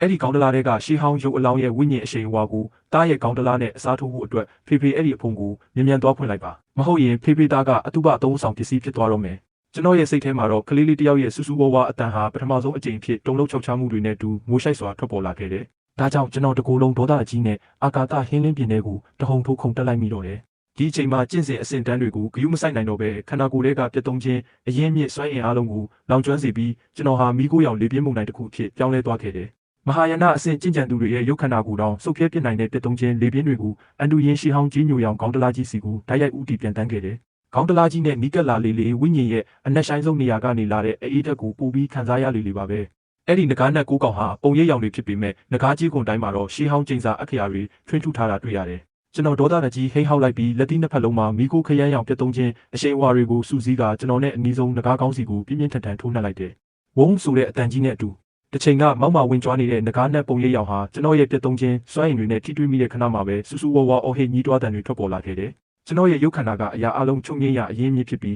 ဒီပြတ်သုံးခြင်းအငွေ့သက်တွေကဘလောက်ပဲအားကောင်းပါစေတက်တန်းရဆိုရင်တော့ကျွန်တော်ရဲ့ပြတ်သုံးခြင်းစွမ်းရည်ကိုဘိုးဘေးလိုတောင်ခေါ်ရမှာပါကျွန်တော်ငကားကောင်းပေါ်ကိုနင်းပြီးအချိန်နဲ့ခုန်တက်လိုက်ရာတကူလုံးဟာအေးဆက်လာတဲ့ကြီးညိုရောင်ခေါင်းတလားဖုံးပေါ်ကိုရောက်ရှိသွားခဲ့တယ်ဘသူကငါရဲ့အေးချမ်းတဲ့အိတ်ဆက်ခြင်းကိုနှောက်ယှက်ရဲတာလဲခေါင်းတလားကြီးတွေကနေအကွဲပြီးထိတ်လန့်စရာကောင်းတဲ့အတန်းနဲ့ကြီးထွက်ပေါ်လာပြီးကျွန်တော်ရဲ့အာယုံခုနှစ်ပါးကနေတွေးတွေစီးကျလာတဲ့အထိတုန်ခါသွားစေကမျက်လုံးတွေပါပြူးထွက်မတက်ခံစားလိုက်ရတယ်ငါကမင်းရဲ့အဖိုးကြီးကြမ်းကြံကွာကျွန်တော်လက်နှစ်ဖက်နဲ့ခေါင်းတလားအကြောင်းကိုအတင်းဆွဲကင်ထားလိုက်တယ်ခန္ဓာကိုယ်တွေကသွေးကြောတွေအားလုံးဟာစွမ်းရည်တွေကိုအလွန်ကျွံသုံးဆွဲမိတာကြောင့်ဖောင်းကျထွက်လာခဲ့ပြီးခန္ဓာကိုယ်တွေကပြတ်သုံးခြင်းအရှိန်ဝါဟာလည်းပျက်စီးလူနီးပါးဖြစ်နေတာကိုခံစားမိတယ်ဒါပေမဲ့ကျွန်တော်ဒါတွေကိုဂရုမစိုက်နိုင်တော့ဘူးအဲ့ဒီအချိန်မှာကျွန်တော်ဟာခေါင်းတလားအဖုံးကိုမနေတာမဟုတ်ပဲကဘာတစ်ခုလုံးရဲ့အလေးချိန်ကိုမနေရတယ်လို့မျိုးခံစားခဲ့ရတယ်ကျွန်တော်ခန္ဓာကိုယ်တွေကနက်သက်စွမ်းရည်တွေနဲ့ရခင်ကစုပ်ယူထားတဲ့စီတမန်ရဲ့ကြန့်ရှိနေတဲ့ကျင့်စဉ်အရှိန်ဝါတွေဟာအဲ့ဒီခဏမှာစင်ကြယ်လာတဲ့ခွန်အားတွေဖြစ်ပြောင်းလဲသွားပြီးကျွေးဆူတဲ့အတန်နဲ့အတူကျင်းညိုရောင်ခေါင်းတလားအဖုံးကိုကျွန်တော်ဟာလက်သုံးချောင်းစာအကျေလောက်အထိအတင်းအားစိုက်ပြီးဟပ်ပြီးလိုက်နိုင်တယ်ချက်ချင်းဆိုသလိုပဲစိမ့်ပြရောင်တိတ်သေးလာတဲ့မိခိုးငွေတွေဟာခေါင်းတလားအကြောင်းထဲကနေပန်းထွက်လာခဲ့တယ်ဒါဟာအစိမ့်ငွေမဟုတ်ပါဘူးအလွန်စင်ကြယ်လာတဲ့တန်တရားလက်ပတ်ချင်းစွမ်းရည်တွေပါအဲ့ဒီစိမ့်ပြရောင်မိခိုးငွေတွေဟာပေါ်လာတာနဲ့ကျွန်တော်အောက်မှာရှိတဲ့ကုချင်းဟန်စီကိုအတိအကျပြောရရင်သူမရဲ့ဝမ်ဘိုက်စီကိုတဟုန်ထိုးပြန်တန်းသွားခဲ့ကြတယ်ကုချင်းဟန်ဟာအဲ့ဒီစွမ်းရည်တွေရဲ့လွှမ်းမိုးမှုအောက်မှာသပင်ဖြူတွေတစ်ဖြက်ဖြက်လွင့်ပြန်လာပြီးသူမရဲ့ကြောပြင်ကလက်တထောင်ကြာပန်းပုံရိပ်ရောင်ဟာလည်းဖိနှိပ်ခံရခြင်းမရှိတဲ့အပြင်တန်တရားစွမ်းရည်တွေကိုစုပ်ယူပြီးအပြင်းထန်ကြီးထွားလာခဲ့တယ်ဖေဖေတော်ပြီးမြန်ပြေးတော့အထက်ကမိစ္ဆာအိုကြီးနိုးလာတော့မယ်ကျွန်တော်လည်းပြေးချင်တာပေါ့ဒါပေမဲ့ကျွန်တော်လက်တွေကခေါင်းတလားပြပုံမှာကတ်နေတယ်လို့မျိုးလုံးဝခွာလို့မရတော့ဘူးခေါင်းတလားတွေကနေအရေပြားနဲ့အယိုးပဲကျွန်တော်ရဲ့၆တွေးလာတဲ့လက်ဝါးကြီးတစ်ဖက်ထွက်လာပြီးကျွန်တော်ရဲ့လက်ကောက်ဝတ်ကိုမြဲမြံစွာဖမ်းဆုပ်ထားလိုက်တယ်အဲ့ဒီခဏမှာကျွန်တော်ရဲ့ဝိညာဉ်ဟာအဲ့ဒီလက်ကြီးကြောင့်ခန္ဓာကိုယ်တွေကနေအစွဲထုတ်ခံရတော့မလို့ခံစားလိုက်ရတယ်ကောင်းကင်ကိုစန့်ကျင်သူတွေတေဆန်းခေါင်းတလားတွေကထွက်လာတဲ့အတန်ဟာအကွဲပြီးအိုမင်းလာတယ်လို့လောကတစ်ခုလုံးကိုစီရင်ချက်ချနိုင်တဲ့အရှိန်အဝါမျိုးရှိနေတယ်ကျွန်တော်မျက်ဝန်းထဲမှာမိခိုးရောင်အလင်းတန်းတစ်ခုဖြတ်ပြေးသွားပြီးမပြေးနိုင်မှာတော့မင်းကိုပဲအသေးဆုပ်ပြေုံပေါ့ကျွန်တော်ဟာအဲ့ဒီ၆တွေးတဲ့လက်ကြီးကိုပြန်လဲဆုပ်ကင်လိုက်ပြီးခန္ဓာကိုယ်တွေကပြတ်သုံးခြင်းစွမ်းရည်တွေကိုအဆုံးစုံအထိလဲပတ်စေခဲ့တယ်။ပြတ်သုံးခြင်းစကြဝဠာကျင့်စဉ်ကောင်းကင်နဲ့မြေကြီးပြောင်းပြန်လည်ခြင်းအဲ့ဒီအချိန်မှာကျွန်တော်ဟာရှီဟောင်းရုပ်လောင်းတဲ့တားဖြစ်သူရဲ့ဝိညာဉ်တရေသားကြမှာစွမ်းရည်တွေတည်ဆောင်ပေးနေတဲ့ရေစုပ်ဆက်တစ်ခုလိုဖြစ်နေခဲ့တယ်။ပြင်းထန်လာတဲ့စွမ်းရည်တွေဟာကျွန်တော်ခန္ဓာကိုယ်ကိုဖျက်ဆီးသွားပြီးတကိုယ်လုံးကအယိုးတွေဟာလည်းတကျွတ်ကျွတ်နဲ့မြည်ဟီးနေခဲ့တယ်။တကူလုံးပောက်ကွဲထွက်တော့မလို့ခံစားနေရပေမဲ့အောက်မှာရှိတဲ့ကုချင်းဟန်ရဲ့မျက်နှာဟာဖြူဖြောရာကနေတွေးရောင်လွှမ်းလာတာကိုမြင်လိုက်ရတဲ့အခါကျွန်တော်ရဲ့စိတ်ကိုဒုံဒုံချလိုက်မိတယ်။ငါ့ကိုတေးစေချင်တာလားမင်းကိုမင်းအရင်ပြန်ကြည့်လိုက်အောင်အဲ့ဒီရှေးဟောင်းရုပ်အလောင်းရဲ့ဒေါသတကြီးအော်ဟစ်တန်တွေကြားထဲမှာပဲသူ့ရဲ့ခန္ဓာကိုယ်ထဲကနေရောင်စုံလင်းတန်းတွေဖြာထွက်နေတဲ့တန်တရားအသီးပွင့်ကြောက်တုံးကိုကျွန်တော်အတင်းဆွဲထုတ်လိုက်နိုင်တယ်။အဲ့ဒီကြောက်တုံးကိုအတင်းဆွဲထုတ်လိုက်တာနဲ့ငကားကိုကောင်ဆွဲခေါင်းတလားကြီးတစ်ခုလုံးပြင်းထန်စွာတုန်ခါသွားပြီးပူပြင်းတဲ့နေရာအောက်ကစီးနှင်းတွေလိုပဲချက်ချင်းပျက်စီးပြောက်ကွယ်သွားခဲ့ပါတော့တယ်။ကျွန်တော်ဟာအဲ့ဒီရောင်စုံကြောက်တုံးကိုပွေ့ပိုက်ပြီးမီတာတောင်းချီအမြင့်ကနေကုချင်းဟန်ရဲ့ရှေ့ကိုပြင်းပြင်းထန်ထန်ပြုတ်ကျသွားခဲ့တယ်။ချင်းဟန်ကလေးကိုပြေးလိုက်ပါကျွန်တော်စကားတောင်ဆုံးအောင်မပြောရသေးခင်မှာပဲလက်ထဲကကြောက်တုံးဟာသူမရဲ့ဝမ်းပိုက်ထဲကိုအလိုလျောက်ပြန်တန်းဝင်ရောက်သွားခဲ့တယ်။အဲ့ဒီခဏမှာပဲကောင်းကင်နဲ့မြေကြီးဟာအယောင်ပြောင်းလဲသွားပြီးကောင်းကင်ရံကမဲမောင်နေတဲ့တိမ်တိုက်တွေဟာအာကာသပြင်ပကနေလာတဲ့ခရမ်းရောင်အလင်းတန်းကြောင့်ဆုပ်ဖြဲခြင်းခံလိုက်ရတယ်။လောကမှာဖော်ပြလို့မရနိုင်တဲ့ထူးခြားတဲ့ရနံ့တွေဟာတပြင်လုံးကိုလွှမ်းခြုံသွားပြီးမိုင်ပေါင်းထောင်ချီဝေးကွာတဲ့ချင်းရင်ကိုင်းကလူတွေတောင်မှနက်သက်အတန်တွေကိုကြားလိုက်ရတယ်။ထို့နောက်ကောင်းကင်နဲ့မြေကြီးကိုတုန်ခါစေတဲ့ကလေးငိုတန်ကြီးထွက်ပေါ်လာပြီးအဲ့ဒီငိုတန်ထဲမှာအလွန်ကြောက်မက်ဖွယ်ကောင်းတဲ့ဝိညာဉ်ဖိအားတွေပါဝင်နေတာကြောင့်ပတ်ဝန်းကျင်ကပျက်စီးနေတဲ့အဆောက်အဦအကျွင်းကြံတွေဟာမှုံမှုံမြက်မြက်ကြီးမွားသွားခဲ့ရတယ်။ကုချင်းဟန်ရဲ့ခန္ဓာကိုယ်ဟာကောင်းကင်ယံမှာဝဲပြန့်နေပြီးခရမ်းရောင်အလင်းတန်းတွေကြားထဲမှာသူမရဲ့ဝတ်စုံတွေဟာမြင့်မြတ်ဖွယ်ရာဖြစ်နေခဲ့တယ်။လွင့်ပြန်နေတဲ့ပန်းပွင့်ဖက်တွေကြားထဲမှာတော့ဖြူဖြူတုံတုံနဲ့နဖူးပေါ်မှာရွှေရောင်ကြိုးအစုံရှိတဲ့ကလေးငယ်လေးဟာသူမရဲ့ရင်ခွင်ထဲမှာပေါ်လာခဲ့ပါတယ် ဒီကလေးငယ်ဟာမြေပြင်ပေါ်အခြေချတာနဲ့ခြေပွားအောက်မှာရွှေရောင်ကြာပန်းတပွင့်ပွင့်ထွက်လာပြီးမျက်လုံးနှစ်ဖက်လုံးကိုဖွင့်လိုက်တဲ့အခါဘယ်ဘက်မျက်လုံးမှာပြတ်သုံးခြင်းတေးခြင်းတရားအငွေ့သက်တွေနဲ့ညာဘက်မျက်လုံးမှာတော့တန်တရားလဲပတ်ခြင်းရှင်တန်ခြင်းအရှင်ဝါတွေရှိနေခဲ့တယ်။ကျွန်တော်မြေပြင်ပေါ်မှာလဲလျောင်းရင်းကျွန်တော်ကိုမိုင်းကုံဒုက္ခပေးခဲ့တဲ့ဒီဘိုးအေကြီးကိုကြည့်ပြီးမျက်ရည်တွေဝဲလို့တားလေးမင်းနောက်ဆုံးတော့ထွက်လာခဲ့ပြီပဲလို့ပြောဖို့ပြင်လိုက်စင်ပါပဲအဲ့ဒီကလေးလေးဟာခေါင်းလေးဆောင်ပြီးကျွန်တော်ကိုတစ်ချက်ကြည့်ကောင်းကင်ကိုတစ်ချက်ကြည့်ပြီးနောက်ဝါဝါတုတ်တုတ်လက်ကလေးနဲ့ကောင်းကင်တကားစီကိုညွှန်ပြကကလေးတန်လေးနဲ့အော်ပြောလိုက်တယ်ဖေဖေ